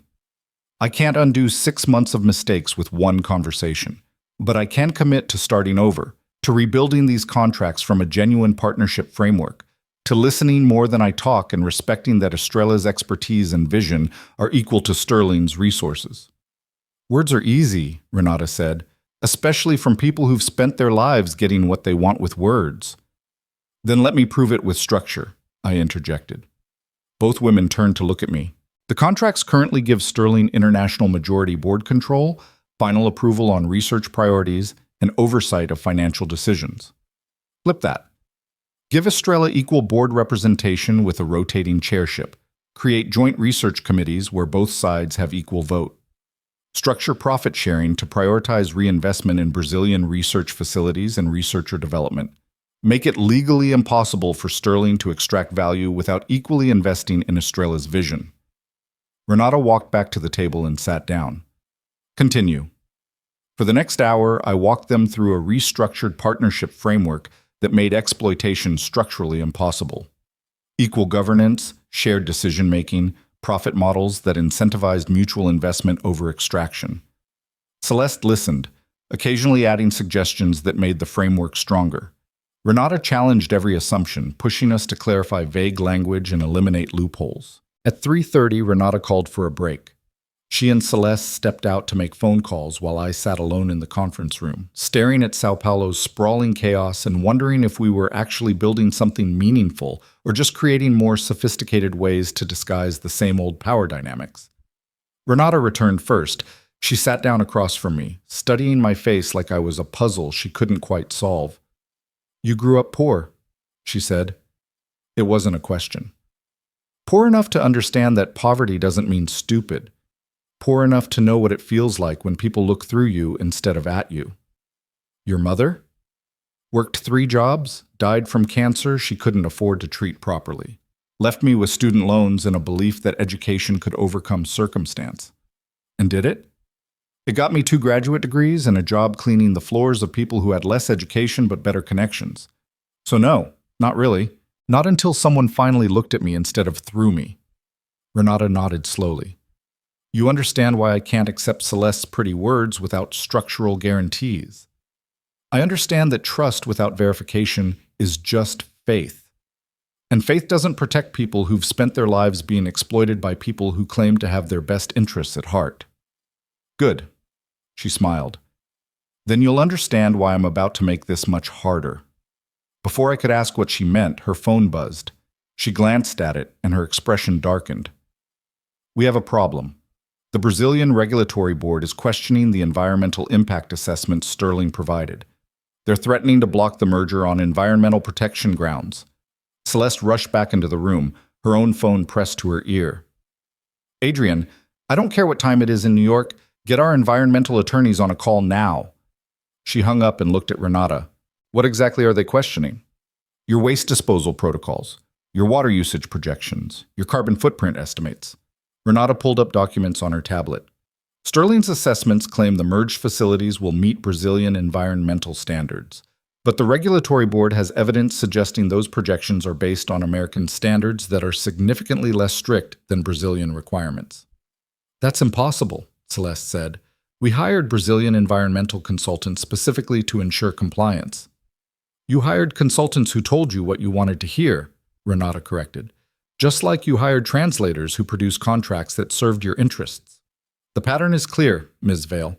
Sterling International approaches every obstacle by hiring people to make the obstacle disappear rather than actually addressing the underlying issues." The accusation hung in the air like smoke.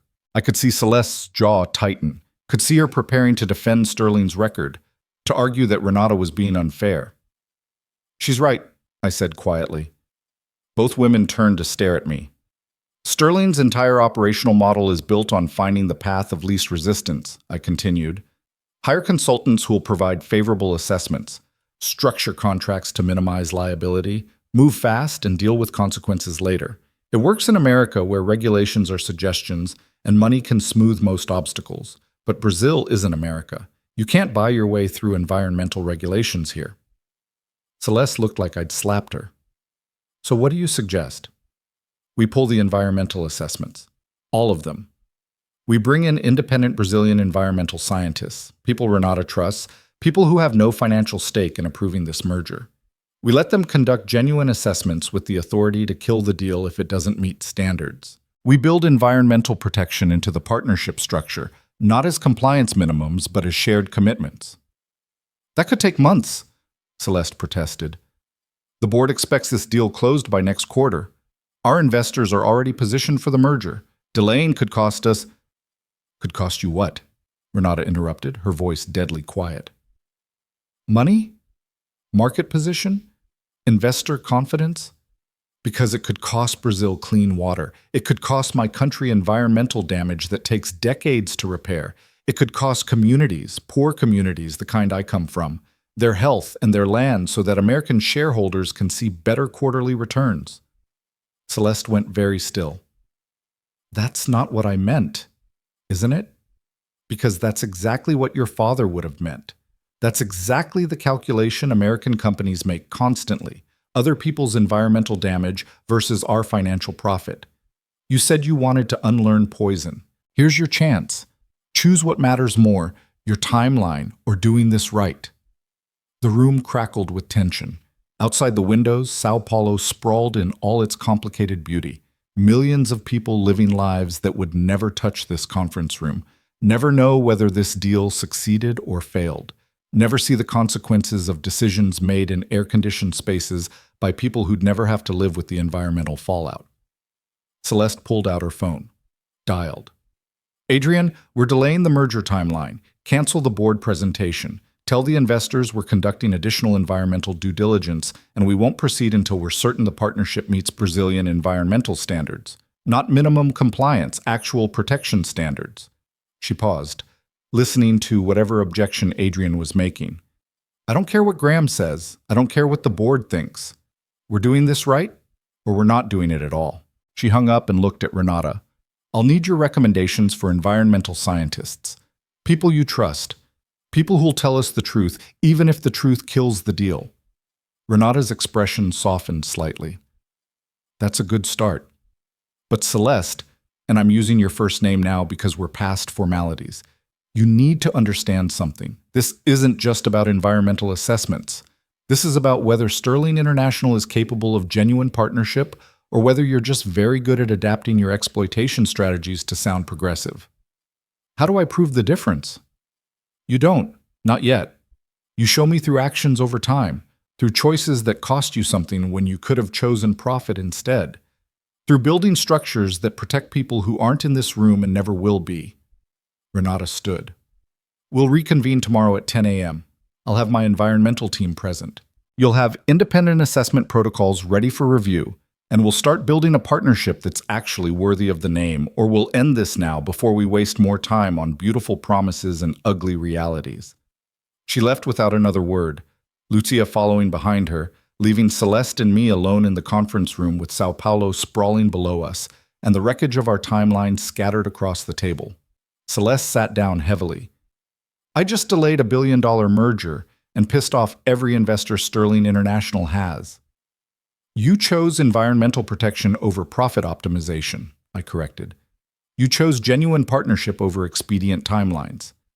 You chose to be the person you said you wanted to be instead of the person your father trained you to be. Graham is going to use this to destroy me. The board will question my judgment. Our stock price will probably take a hit when this gets out. Probably, I agreed. But you'll be building something real instead of just profitable. Something that might actually change how business gets done instead of just changing who profits from business as usual. She looked at me with an expression I couldn't quite read. You believe that? That choosing right over profitable actually matters in the long run? I believe that my mother worked 3 jobs and died in debt because profitable companies chose profit over people every single day. I believe that talent gets ignored and poverty gets perpetuated because the people making decisions never have to live with the consequences of those decisions. I believe that if people like you, people with actual power, don't choose different, nothing ever changes. I stood. So yes, I believe it matters. Whether it works in the long run, I guess we're about to find out. We took the car back to the hotel in silence. Celeste spent the ride sending emails, managing the fallout, preparing for battles with the board and investors and everyone who'd built their expectations around a timeline she'd just demolished. My phone buzzed with a text from Graham Holt. Heard you convinced Celeste to delay the Brazil deal. Congratulations. You just cost Sterling International millions and proved you're exactly the liability I predicted. Enjoy your last week of employment. I showed the text to Celeste. She read it and smiled grimly. Graham's going to push for your termination at the next board meeting, she said. I know. I can protect you, for now. But if this partnership fails, if the environmental assessments reveal problems we can't solve, if this delay costs us the deal entirely, I won't be able to save your position. I'm not asking you to save me. I'm asking you to build something worth saving. She looked at me for a long moment. How did you get so certain about all this? You're 29 years old. You've been in corporate business for 3 days. Yet you talk about partnership and environmental protection and choosing right over profitable like you've spent decades figuring this out. I spent 8 months listening to conversations in your lobby. I heard deals get made that destroyed communities. I heard people congratulate themselves for maximizing profit while their decisions cost other people their livelihoods, their health, their futures. I heard the cost of business as usual counted in dollars, while the human cost never got counted at all. I met her eyes. I'm certain because I've seen what happens when nobody chooses different, and I'm tired of watching it happen. That night, I couldn't sleep. I lay in a hotel room that cost more per night than I used to earn in a week, staring at the ceiling, thinking about Renata's challenge and Graham's threat and the impossible gap between what I was trying to build and what the world seemed determined to reward. My phone buzzed at 2 a.m. A text from Celeste. Can't sleep either. Conference room in 10 minutes? I found her in the hotel's business center, surrounded by environmental reports, scientific papers, regulatory frameworks. She'd changed into sweatpants and a t-shirt, her hair pulled back, looking more human than I'd ever seen her. I've been reading Brazilian environmental law for 4 hours, she said without preamble. It's stricter than American standards in almost every category. Water protection, air quality, biodiversity preservation, community impact assessments. If we actually comply, really comply, not find loopholes, it's going to cost us $60 million more than we budgeted. So we spend $60 million more. The board will never approve it. They'll argue we're being fiscally irresponsible, that we're prioritizing Brazilian environmental theater over shareholder value. Then you explain that environmental protection isn't theater, that clean water and air quality and biodiversity aren't luxuries for people who can afford them, that doing business in Brazil means respecting Brazilian values, not imposing American cost-cutting on Brazilian communities. She laughed, short and sharp. You make it sound simple. It is simple. It's just not easy. There's a difference. Celeste set down the report she'd been reading. Malik, can I ask you something personal? You're paying me $150,000 a year. Personal questions are included in that salary. She smiled despite herself. Why are you helping me? Really? You could have stayed quiet in that lobby, never corrected my investor's grammar, never revealed that you spoke 7 languages. You could have kept being invisible, kept collecting a paycheck, avoided all of this risk and complication. Why didn't you? I thought about her question, about all the easy answers I could give that would sound good without being true. Because my mother told me never to let people make me invisible, I said finally. Because my father taught me that language builds bridges or burns them, and I was tired of watching bridges burn. Because I spent 8 months watching talented people get overlooked while connected mediocrity got promoted, and I was done pretending that was how things had to be. I met her eyes. And because when you kicked over my mop bucket and offered to marry me if I translated your contract, you looked at me like I was either a liar or invisible, and I decided I'd rather risk being called a liar than accept being invisible ever again. I was cruel that night, Celeste said quietly. You were powerful. There's a difference. Cruelty requires intent. You were just performing power the way you'd been taught, the way everyone around you performed it. And now? Now you're choosing whether to keep performing or start building. She nodded slowly. Tomorrow, when we meet with Renata's environmental team, I need you to do something for me. What? Don't let me revert to type. Don't let me perform concern while calculating profit. If you see me choosing expedient over right, call me on it. In front of Renata if necessary. In front of anyone. I need someone in the room who cares more about building something real than protecting my ego. That might cost me my job. Probably, she agreed. But you're going to do it anyway, aren't you? I smiled. Probably. We sat in silence for a while, surrounded by reports that outlined exactly how expensive doing the right thing was going to be, how much it would cost to actually respect the communities we claim to want to partner with. Malik, Celeste said finally. Thank you for seeing possibility instead of just problems, for believing I could be better than my training, for being honest when everyone else just tells me what I want to hear. You're welcome, but Celeste, tomorrow isn't about gratitude. Tomorrow is about whether you're actually willing to pay for the partnership you claim to want, whether you'll choose Brazilian communities over American shareholders, whether you meant what you said about unlearning poison, or whether it was just pretty words that sounded good in the moment. I know, she said quietly. I know. I went back to my room and finally slept, dreaming of my mother's voice whispering that I mattered, that being invisible was a choice other people made and I didn't have to accept it, that bridges were worth building even when the world seemed determined to burn them. Tomorrow, we'd find out if Celeste meant what she said. Tomorrow, we'd find out if doing right could actually survive in a world that rewarded profitable. Tomorrow, we'd find out if partnership was possible or if it was just another word for exploitation with better marketing.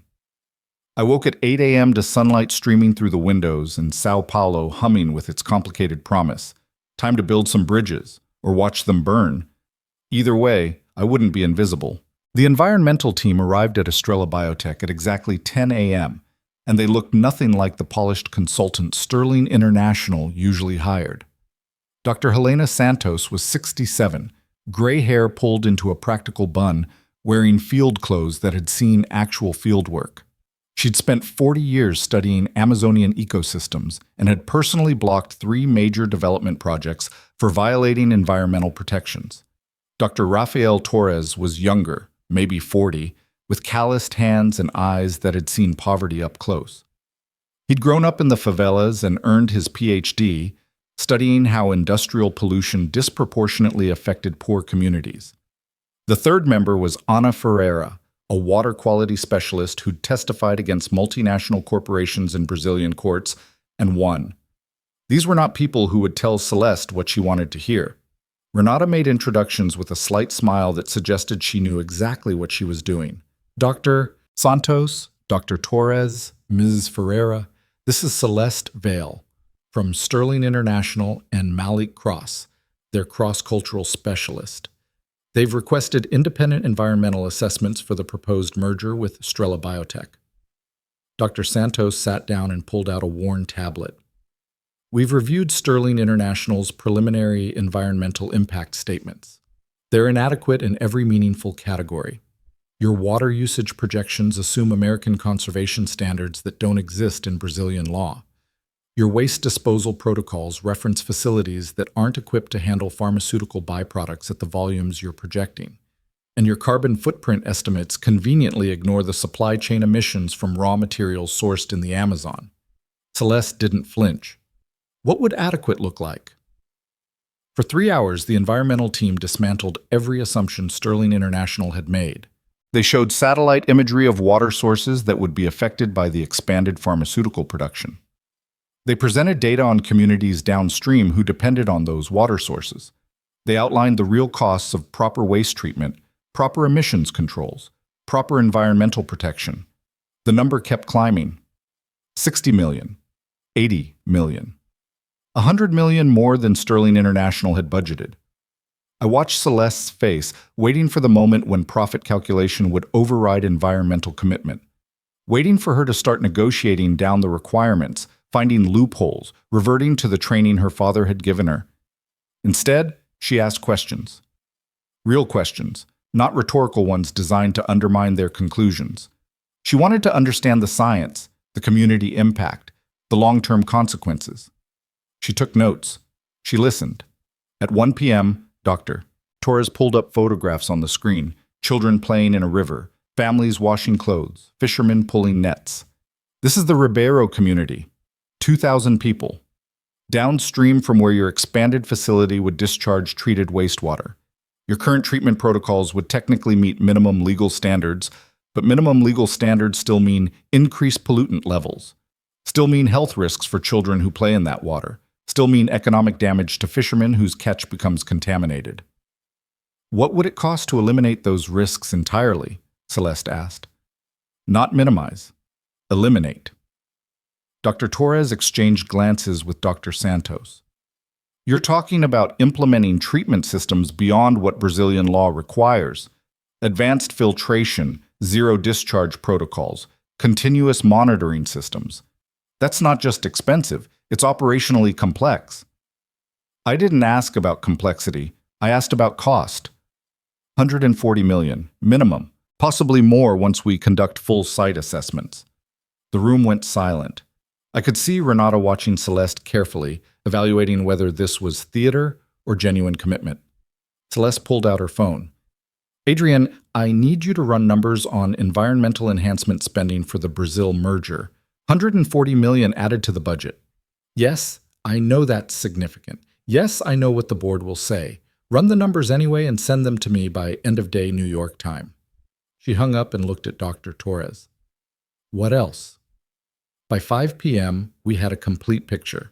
Proper environmental protection would cost Sterling International nearly $200 million more than originally budgeted.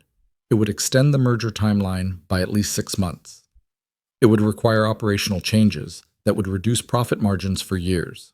It would also protect communities, preserve ecosystems, and create a model for pharmaceutical partnerships that prioritized people over profit optimization. Dr. Santos closed her tablet. Ms. Vale, I'm going to be direct with you. Most American companies who ask for independent assessments are looking for credibility, not truth. They want us to provide cover for decisions they've already made. But if you're actually willing to implement these recommendations, if you're actually willing to spend $200 million to protect communities and ecosystems instead of just meeting minimum compliance, then this merger could change how pharmaceutical partnerships work in Brazil. We're willing, Celeste said. Malik, thoughts? I looked at the projections, the satellite imagery, the data showing exactly what choosing right over profitable would cost. I think you should call the board tonight. Tell them exactly what we're proposing and why. Give them the chance to object before we commit to Renata. Because if they reject this approach, we need to know now before we make promises we can't keep. Celeste nodded. Conference call at 8 p.m. Sao Paulo time. Renata, I'd like you on that call. Let the Sterling board hear directly from you why these environmental protections matter. Renata's expression was unreadable. You're inviting me to a Sterling International board call? I'm inviting my partner to a conversation about our shared future. If the board can't accept that framing, then we don't have a partnership worth building. For the first time since we'd arrived in Sao Paulo, Renata smiled genuinely. I'll be there. The call started badly and got worse. Graham Holt's voice came through the speaker with barely controlled fury. Let me see if I understand correctly, Celeste. You want to spend $200 million on environmental enhancements that exceed Brazilian legal requirements, extend our timeline by 6 months, and reduce our projected profit margins by 18%. And you're presenting this as good business? I'm presenting it as genuine partnership, Celeste replied calmly. We were in her hotel suite, Renata sitting beside her, me taking notes while the board's voices crackled through the speaker. We have an opportunity to build something unprecedented, a pharmaceutical partnership that actually protects the communities it operates in, that creates a model other companies will follow, that demonstrates American capital can serve purposes beyond American profit. Victoria Brennan's voice cut in, sharp and legal. Celeste, from a liability standpoint, exceeding legal requirements creates precedent that could expose Sterling International to increased scrutiny in other markets. If we implement zero-discharge protocols in Brazil, environmental groups will demand the same standards in our American facilities. That could cost billions. Perhaps we should be implementing those standards in our American facilities, Celeste said quietly. Silence crashed over the call like a wave. Another board member spoke. Richard Moss, longtime friend of Celeste's father, 72 years old and deeply invested in the old ways. Celeste, your father built Sterling International on the principle of maximizing shareholder value. Every decision, every negotiation, every partnership was evaluated through that lens. What you're proposing, it's not business. It's charity with extra steps. It's business with ethics, Celeste corrected. There's a difference. Ethics don't show up in quarterly earnings reports, Graham interjected. Shareholders don't care about your moral awakening. They care about returns on investment, and what you're proposing guarantees reduced returns for years. Renata leaned forward. May I speak? The board went quiet. I could imagine them in New York, sitting around a conference table at 7 p.m. on a Thursday, irritated at being pulled into an emergency call to discuss environmental spending in a market most of them had never visited. My name is Renata Cavalcanti, she said, her English crisp and clear. I'm the CEO of Estrella Biotech, the company you're proposing to merge with. And I want to be very clear about something. If Sterling International proceeds with this merger using your original environmental projections, If you prioritize American profit timelines over Brazilian community protection, if you treat environmental compliance as an obstacle to minimize rather than a commitment to honor, then there will be no merger. I will walk away from this deal permanently. Ms. Cavalcanti, Richard Moss said, his tone condescending in a way that made my skin crawl. I understand that you're protective of Brazilian interests, but business requires compromise. We can't simply throw money at every environmental concern that arises. These aren't concerns that arise, Mr. Moss. These are consequences of your business decisions. Children playing in contaminated water, communities losing their fishing livelihoods, ecosystems damaged for generations. Those aren't abstract environmental concerns. Those are human costs of your profit optimization. Renata's voice was steel wrapped in silk. And yes, business requires compromise. But I'm not interested in compromising between American profit and Brazilian survival. I'm interested in partnership that protects both. Graham laughed, short and cruel.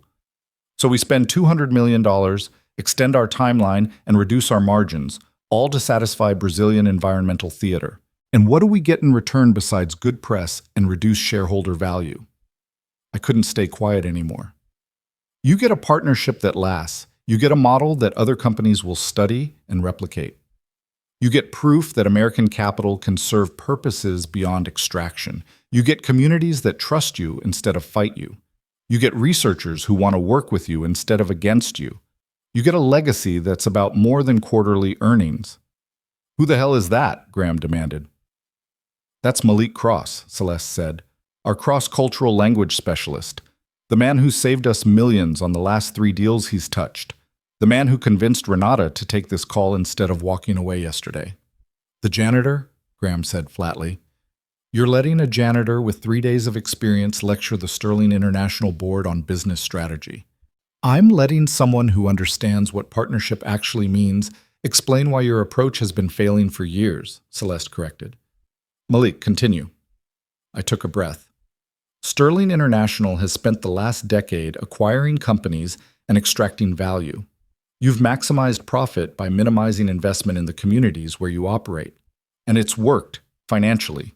Your quarterly earnings are strong, your stock price is healthy, but you've built an empire that nobody trusts, nobody wants to partner with genuinely, nobody sees as anything more than a predator looking for the next acquisition target.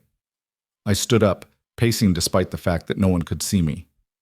Renata represents something different, a chance to build partnership instead of extraction, to create value that isn't measured only in shareholder returns, to prove that American companies can operate in global markets without imposing American indifference to human costs. But that requires you to actually change, not just market yourselves as changed. Richard Moss's voice dripped with contempt. This is exactly the kind of naive idealism that destroys companies. Business isn't about trust and partnership. It's about creating value for shareholders. Everything else is sentimentality that shareholders won't tolerate. Then let the shareholders decide, Renata said. Present them with 2 options. Option 1, proceed with minimal environmental spending, maintain your timeline, maximize short-term profit, and lose this partnership along with any chance of genuine Brazilian market access.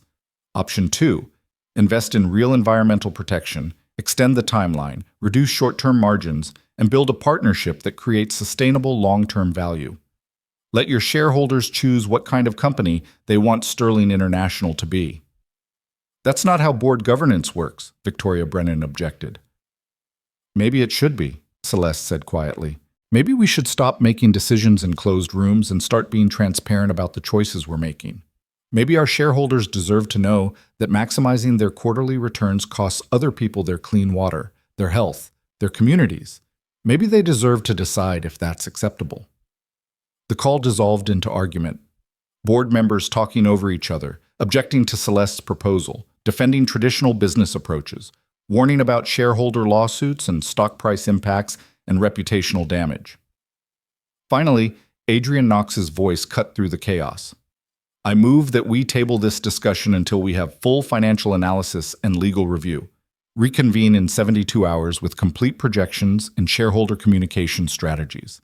And Celeste, I move that we give you authority to proceed with environmental assessments while we deliberate, so we don't lose more time if the board approves this approach. Seconded, said a voice I didn't recognize. The vote passed, barely. 4 in favor, 3 opposed, 2 abstentions. Celeste had permission to continue, but not commitment to finish. When the call ended, the hotel suite felt eerily quiet. Renata stood and walked to the window. Sao Paulo glittered below us, millions of lives being lived in the spaces between corporate decisions, communities that would never know how close they'd come to being collateral damage in a profit optimization strategy. Your board hates this, she said without turning around. Half of them do, Celeste agreed. The other half is waiting to see if I fail so they can say they warned me. And yet you're proceeding. I am. Renata turned to face us. Why? Why risk your position, your company's stock price, your board's support? You could walk away right now, find another Brazilian partner who'd accept your original terms, get your South American expansion without all this complication. Celeste looked at me, then back at Renata. Because 3 days ago, I kicked over a janitor's mop bucket and offered to marry him if he could translate a document I was too lazy to understand properly. Because that janitor turned out to be more qualified than most of my executive team. Because he spent 8 months being invisible while I performed power without purpose. Because I'm tired of building an empire that requires other people to stay invisible so I can feel important. She stood and moved to stand beside Renata at the window. And because you're right. About all of it. American companies have been extracting value from global markets for decades while pretending we're creating partnership, and I'm done being part of that pattern. Pretty words, Renata said softly. But Celeste, your board will find ways to undermine this. Graham Holt will document every cost overrun, every timeline delay, every margin reduction. He'll build a case for your removal. And when he does, will you still believe partnership matters more than your position? I don't know, Celeste admitted. I've spent my entire adult life believing my position was the most important thing I could protect, believing that power was the only currency that mattered. Unlearning that, it's harder than I expected. Good, Renata said. It should be hard. Easy transformations aren't real transformations. She extended her hand. I'm willing to proceed with this partnership, with the environmental protections, the extended timeline, the shared governance. But Celeste, I need you to understand something. The moment Sterling International reverts to type, the moment you start cutting corners or finding loopholes or prioritizing American shareholders over Brazilian communities, I will end this partnership publicly and permanently. I will make sure every company in South America knows that American promises of partnership are just prettier versions of American extraction. Celeste shook her hand. Understood. And Renata, if I start reverting to type, I need you to call me on it. Publicly if necessary. I need people around me who care more about the work than protecting my ego. Renata smiled. I think we're going to build something remarkable together, or destroy each other trying. Either way, it won't be boring. The next 72 hours were chaos. Adrian Knox sent financial projections showing exactly how much the environmental investments would cost in reduced margins. Graham Holt circulated memos to board members outlining the risks of Celeste's approach. Victoria Brennan prepared legal frameworks for shareholder communication, and I spent hours with Renata's environmental team, translating not just language but intent, helping Sterling's American engineers understand Brazilian environmental values, helping Brazilian regulators understand Sterling's operational constraints. The board meeting happened on a Monday morning. Celeste flew back to New York, leaving me in Sao Paulo to continue environmental planning. I listened to the meeting via conference call from Estrella Biotech's offices, Renata beside me, both of us holding our breath. Graham Holt presented his case first. Methodical, documented, devastating. He outlined every financial risk, every operational complication, every reason why Celeste's approach was fiscally irresponsible. He showed projections of reduced shareholder value, decreased quarterly earnings, competitive disadvantage in markets where other companies weren't burdening themselves with excessive environmental spending. In summary, he concluded, Ms. Vale is proposing that Sterling International sacrifice approximately $400 million in shareholder value over the next 5 years to implement environmental protections that exceed legal requirements, partner with a Brazilian company on terms that eliminate our traditional acquisition advantages, and restructure our entire approach to international business based on the advice of a consultant who was cleaning our floors last week. I move that the board reject this approach and authorize me to negotiate alternative partnership terms with Estrela Biotech or identify alternative Brazilian partners. Silence filled the conference line. Then Celeste spoke. I'd like to present an alternative perspective. Sterling International has spent the last decade maximizing quarterly earnings while minimizing investment in the communities where we operate. We've created tremendous shareholder value by externalizing costs onto people who can't fight back. We've built an empire that nobody trusts because we've demonstrated repeatedly that our commitments last exactly as long as they're profitable. Her voice was steady, certain. Graham's projections are accurate. This partnership will cost us significant short-term value, but his projections don't account for the costs we've been externalizing for years. They don't count the communities we've damaged, the trust we've destroyed, the partnerships we've burned through extraction disguised as collaboration. She paused. I could imagine her in the Sterling boardroom, standing alone against people who'd known her since childhood, people who'd served her father, people invested in the old ways. I'm proposing that Sterling International become a different kind of company, one that measures success not just in shareholder returns, but in sustainable partnerships, community protection, and genuine collaboration. One that operates in global markets without imposing American indifference to human costs. One that my father never could have built because he never questioned whether maximizing profit was the only thing that mattered. Richard Moss's voice cut in, sharp with anger. Your father built this company on principles that work. You're proposing we abandon those principles based on sentimentality and the influence of an employee who has no business experience, no track record, and no understanding of how markets actually function. Malik Cross, Celeste said clearly, has more understanding of how markets function than anyone in this room, because he's seen those markets from the bottom instead of the top. He's experienced what it means when companies maximize profit by minimizing humanity. He understands what partnership actually requires because he knows what extraction actually costs. And yes, I'm being influenced by his perspective. I'm being influenced by Renata Cavalcanti's perspective. I'm being influenced by environmental scientists who care more about communities than quarterly earnings. I'm choosing to be influenced by people who have something to teach me instead of just confirming what I already believe. The board erupted in argument. I heard voices talking over each other, objections and defenses and warnings and threats. Finally, Adrian Knox called for order. We need a vote. The motion before us is whether to authorize Celeste Vale to proceed with the Brazilian partnership as proposed, including environmental investments, extended timeline, shared governance, and reduced short-term margins. All in favor? 4 voices said yes. All opposed? 4 voices said no. My heart stopped. A tie meant the proposal failed. Abstentions? 1 voice remained silent. I didn't recognize who. We have a tie, Adrian said. Which means, under Sterling International bylaws, the CEO has authority to proceed with her judgment. Celeste, the decision is yours. I could hear her breathing through the phone line, could imagine her weighing everything, her position, her company's future, the certainty of Graham's continued opposition, the risk of board revolt. We proceed, she said, with full environmental protections, extended timeline, and genuine partnership. Adrian draft shareholder communications explaining our decision and our reasoning. Victoria, prepare legal frameworks for the new governance structure. Graham, she paused. I could feel the weight of what came next. Graham, I appreciate your concerns and your documentation. But I need to know, are you willing to support this approach going forward, even though you disagree with it?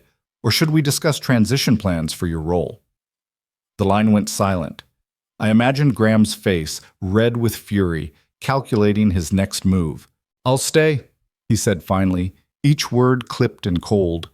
But I want it noted in the board minutes that I oppose this decision and predict it will significantly damage shareholder value. Noted, Celeste said. This meeting is adjourned. The call ended. Renata and I sat in her office, Sao Paulo humming outside the windows, both of us processing what had just happened. She actually did it, Renata said quietly. She chose partnership over profit. She chose right over easy, I corrected. Now comes the hard part, actually building what she committed to. My phone buzzed. A text from Celeste. We did it. Coming back to Sao Paulo tomorrow to finalize environmental protocols. And Malik, thank you for believing partnership was possible when everyone else had stopped trying. I showed the text to Renata. She smiled. She's going to need a lot of help, building something genuinely new while her board actively works against her. Graham Holt isn't going to accept this quietly. I know, I said. But she's not alone anymore. She has us. She has environmental scientists who actually care about protection instead of just compliance. She has partners who will hold her accountable instead of just taking her money. She has you, Renata said, a translator who understands that the hardest thing to translate isn't language, it's values. 18 months later, I stood on the rooftop of Sterling Tower watching the sun set over New York, thinking about how much could change when someone chose to see instead of just look. The Estrella Biotech partnership had worked, not perfectly. There had been cost overruns, timeline delays, operational complications that tested everyone's commitment. Graham Holt had documented every problem, building his case for why the partnership was failing, but the environmental protections had held. The communities had been protected. The governance structure had created genuine shared decision-making. And the pharmaceutical research coming out of the partnership was innovative, precisely because it wasn't constrained by American profit optimization. Sterling International's stock had taken an initial hit when shareholders understood the reduced short-term margins. But it had recovered as the market recognized the long-term value of sustainable partnerships. Other companies were studying the model, trying to figure out how to replicate it. Renata had become a frequent speaker at business conferences, explaining how genuine partnership could work if companies were willing to actually change. And Celeste had transformed Sterling International's entire approach to international business. She'd launched a foundation dedicated to identifying overlooked talent in the communities where Sterling operated. She'd restructured hiring practices to prioritize expertise over connections. She'd created pathways for people like me, talented but invisible, qualified but overlooked, to access positions that had always been closed to us.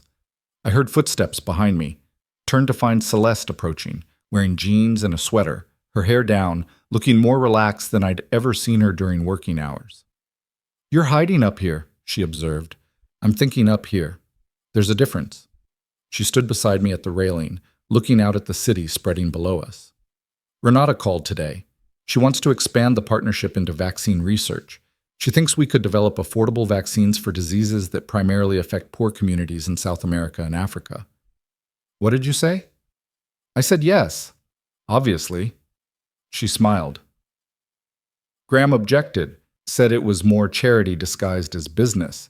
I told him that business that doesn't serve communities isn't really business. It's just extraction with accounting.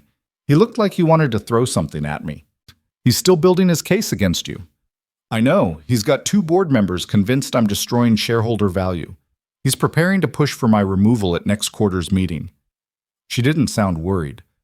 But I've also got shareholders who are starting to understand that sustainable value matters more than quarterly optimization. People who are tired of companies that maximize profit by minimizing humanity. It's a fight, but it's a fight worth having. We stood in comfortable silence for a while, watching the city transition from day to night, lights beginning to spark across the skyline. Malik, Celeste said finally, can I ask you something? You're the CEO. You can ask me anything. That night in the lobby, when I kicked over your mop bucket and offered to marry you if you translated that document, do you remember what you thought? I smiled at the memory. I thought you were performing power without purpose. I thought you were cruel in the careless way that powerful people are cruel when they've forgotten that invisible people are still people. I thought you were everything wrong with how business operates in America. And now? Now I think you were all those things, and I think you chose to become different. I think you're still learning, still making mistakes, still reverting to type sometimes. But you're trying. You're building something your father never could have built because you're willing to admit when American exceptionalism is just American arrogance. She turned to face me fully. I never properly thanked you for saving that first contract, for challenging me in every meeting since, for believing partnership was possible when I'd given up on anything beyond profitable. You thanked me with a $150,000 salary and opportunities I'd never have accessed without you. That's compensation, not gratitude. There's a difference. She reached into her pocket and pulled out a small box. I told you that night that if you translated the document, I'd marry you. Obviously, that was cruel and ridiculous and completely inappropriate, but I've been thinking about that offer lately, about how I used marriage as a joke, as a way to mock someone I saw as beneath me, about how wrong that was. She opened the box. Inside was a simple platinum band, elegant and understated. Celeste, I started. Let me finish, she said. This isn't that. This isn't me offering marriage as a reward for good work. This is me asking, genuinely asking, if you'd be interested in exploring whether the partnership we've built professionally could become something personal. Whether two people who started by being completely wrong about each other could build something real. Whether translation works both ways, you teaching me to see people I'd been looking through, me teaching you that power doesn't have to equal cruelty. My heart was pounding. You're asking me to marry you. I'm asking if you'd consider the possibility. No pressure, no obligation, no confusing professional relationship with personal connection. Just, would you be open to finding out if what we've built could be more than business partnership? I looked at her, really looked at her. Celeste Vale, billionaire CEO, woman who'd had everything and had chosen to risk it for something meaningful. Woman who'd kicked over my mop bucket and then built an empire that prioritized partnership over profit. Woman who was still learning, still changing, still becoming someone different than her father had trained her to be. I'm open to the possibility, I said carefully. But Celeste, I need you to understand something. I'm not interested in being your redemption arc. I'm not interested in being the proof that you've changed or the validation that you're a good person now. If we do this, if we explore this, it has to be because we actually care about each other, not because our story sounds good in business magazines. She smiled, genuine and a little sad. Fair. So how do we figure out the difference? We date, like normal people. We go to dinner and talk about things that aren't contracts or environmental protections or quarterly earnings. We learn each other outside of boardrooms and negotiations. We see if the person I am when I'm not translating documents is someone you actually like.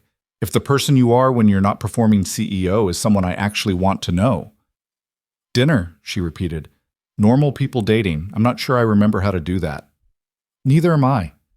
I've been so busy learning to be visible that I forgot how to be vulnerable. I took the ring box from her hand and closed it. So we learned together. No proposals. No promises. No confusing professional success with personal connection. Just two people trying to figure out if partnership translates across contexts. She laughed, bright and relieved. Deal. Although Malik, for the record, I do care about you. Not because you saved contracts or challenged me or helped me build something meaningful, but because you see possibility in people everyone else has written off. Because you translate not just words but worth.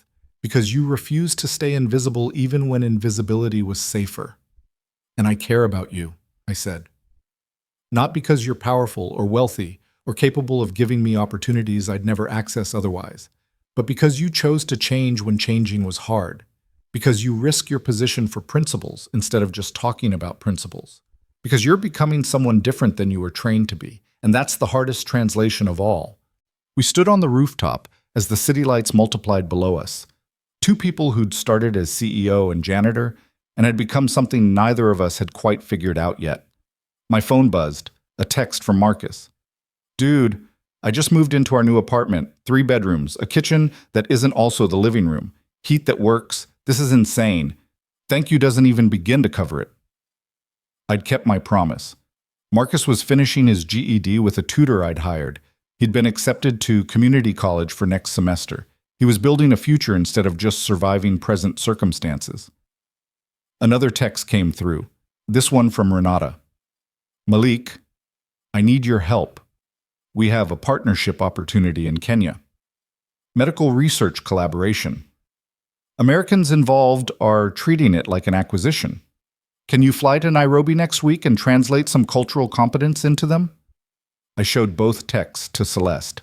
She smiled. Looks like we're going to Kenya. Want to combine business trip with our first official date? See if partnership works in multiple contexts simultaneously?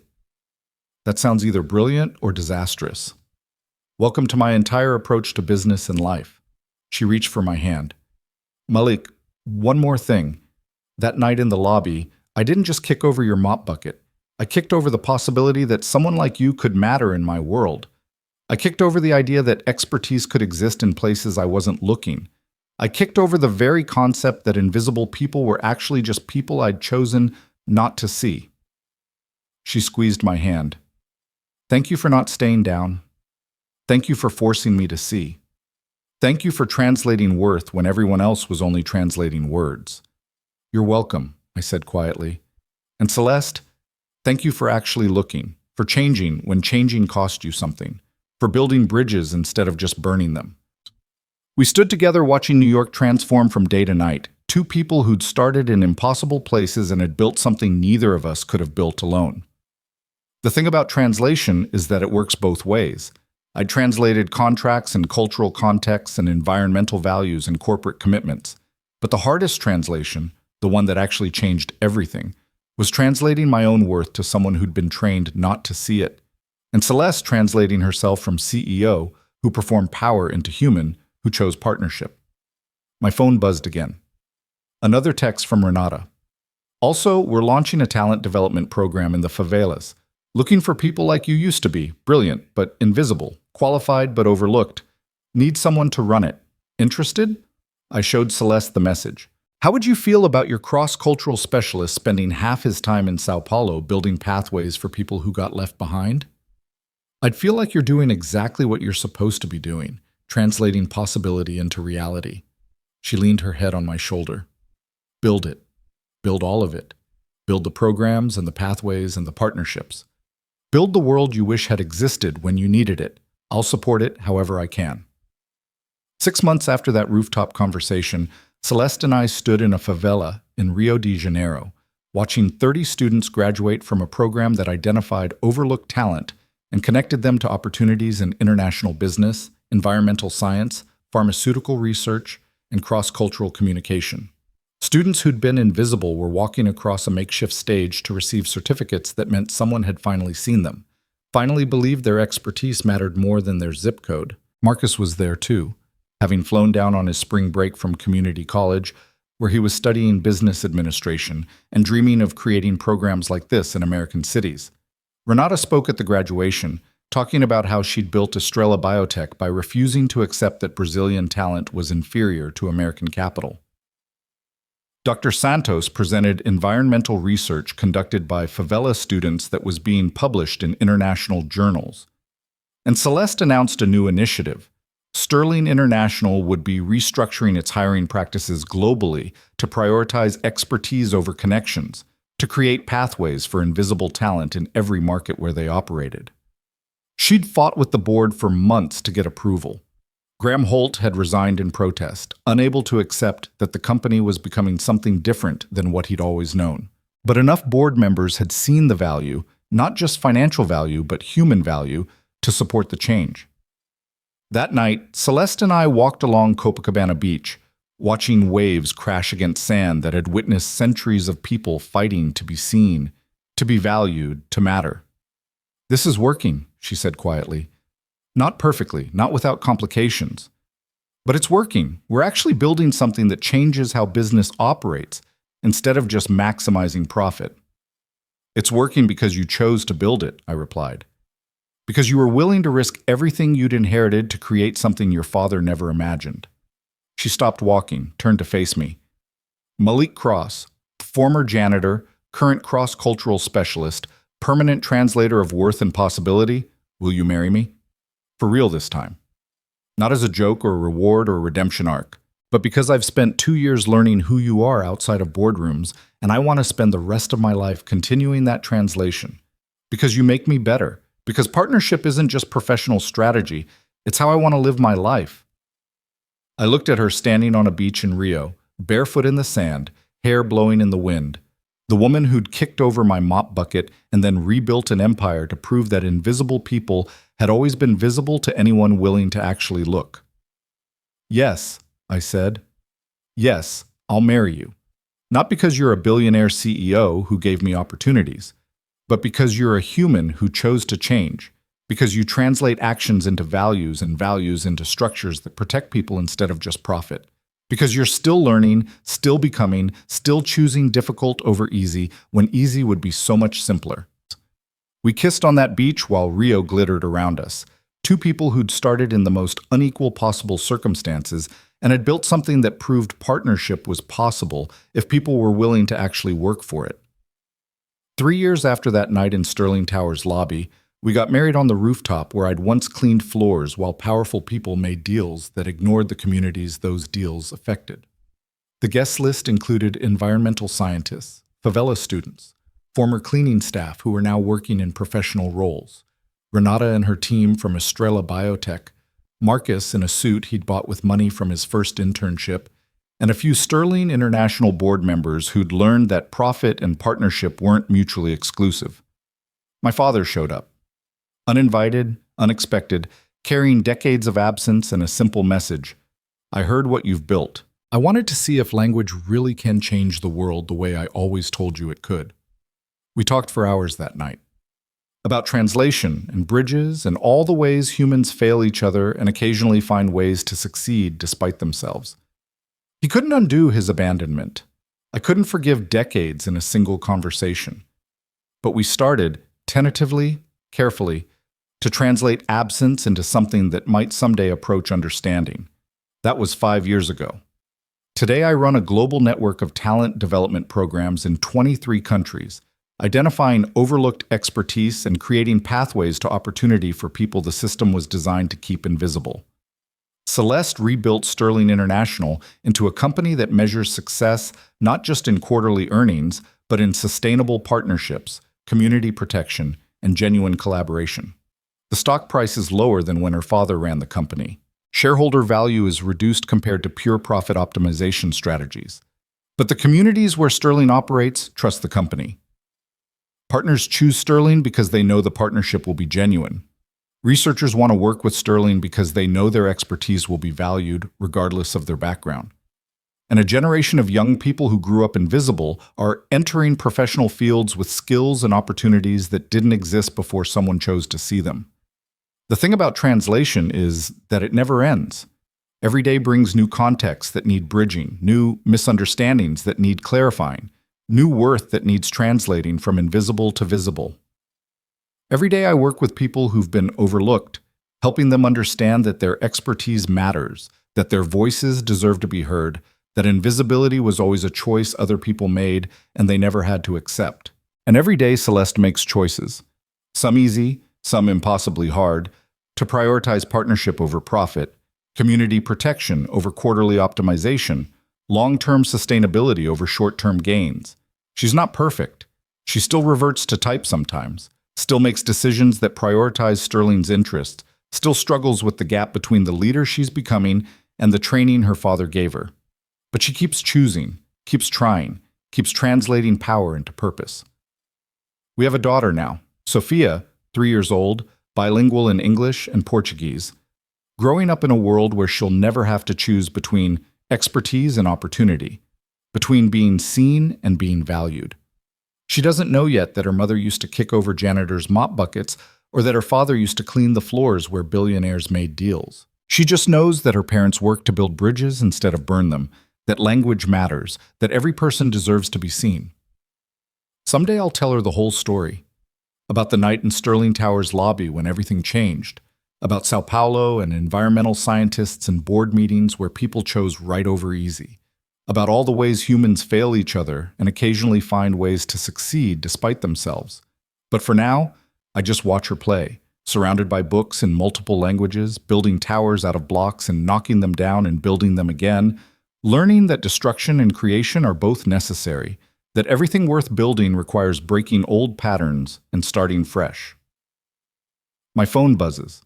A text from a young woman in Nairobi who went through our talent development program 6 months ago. Mr. Cross, I got the job.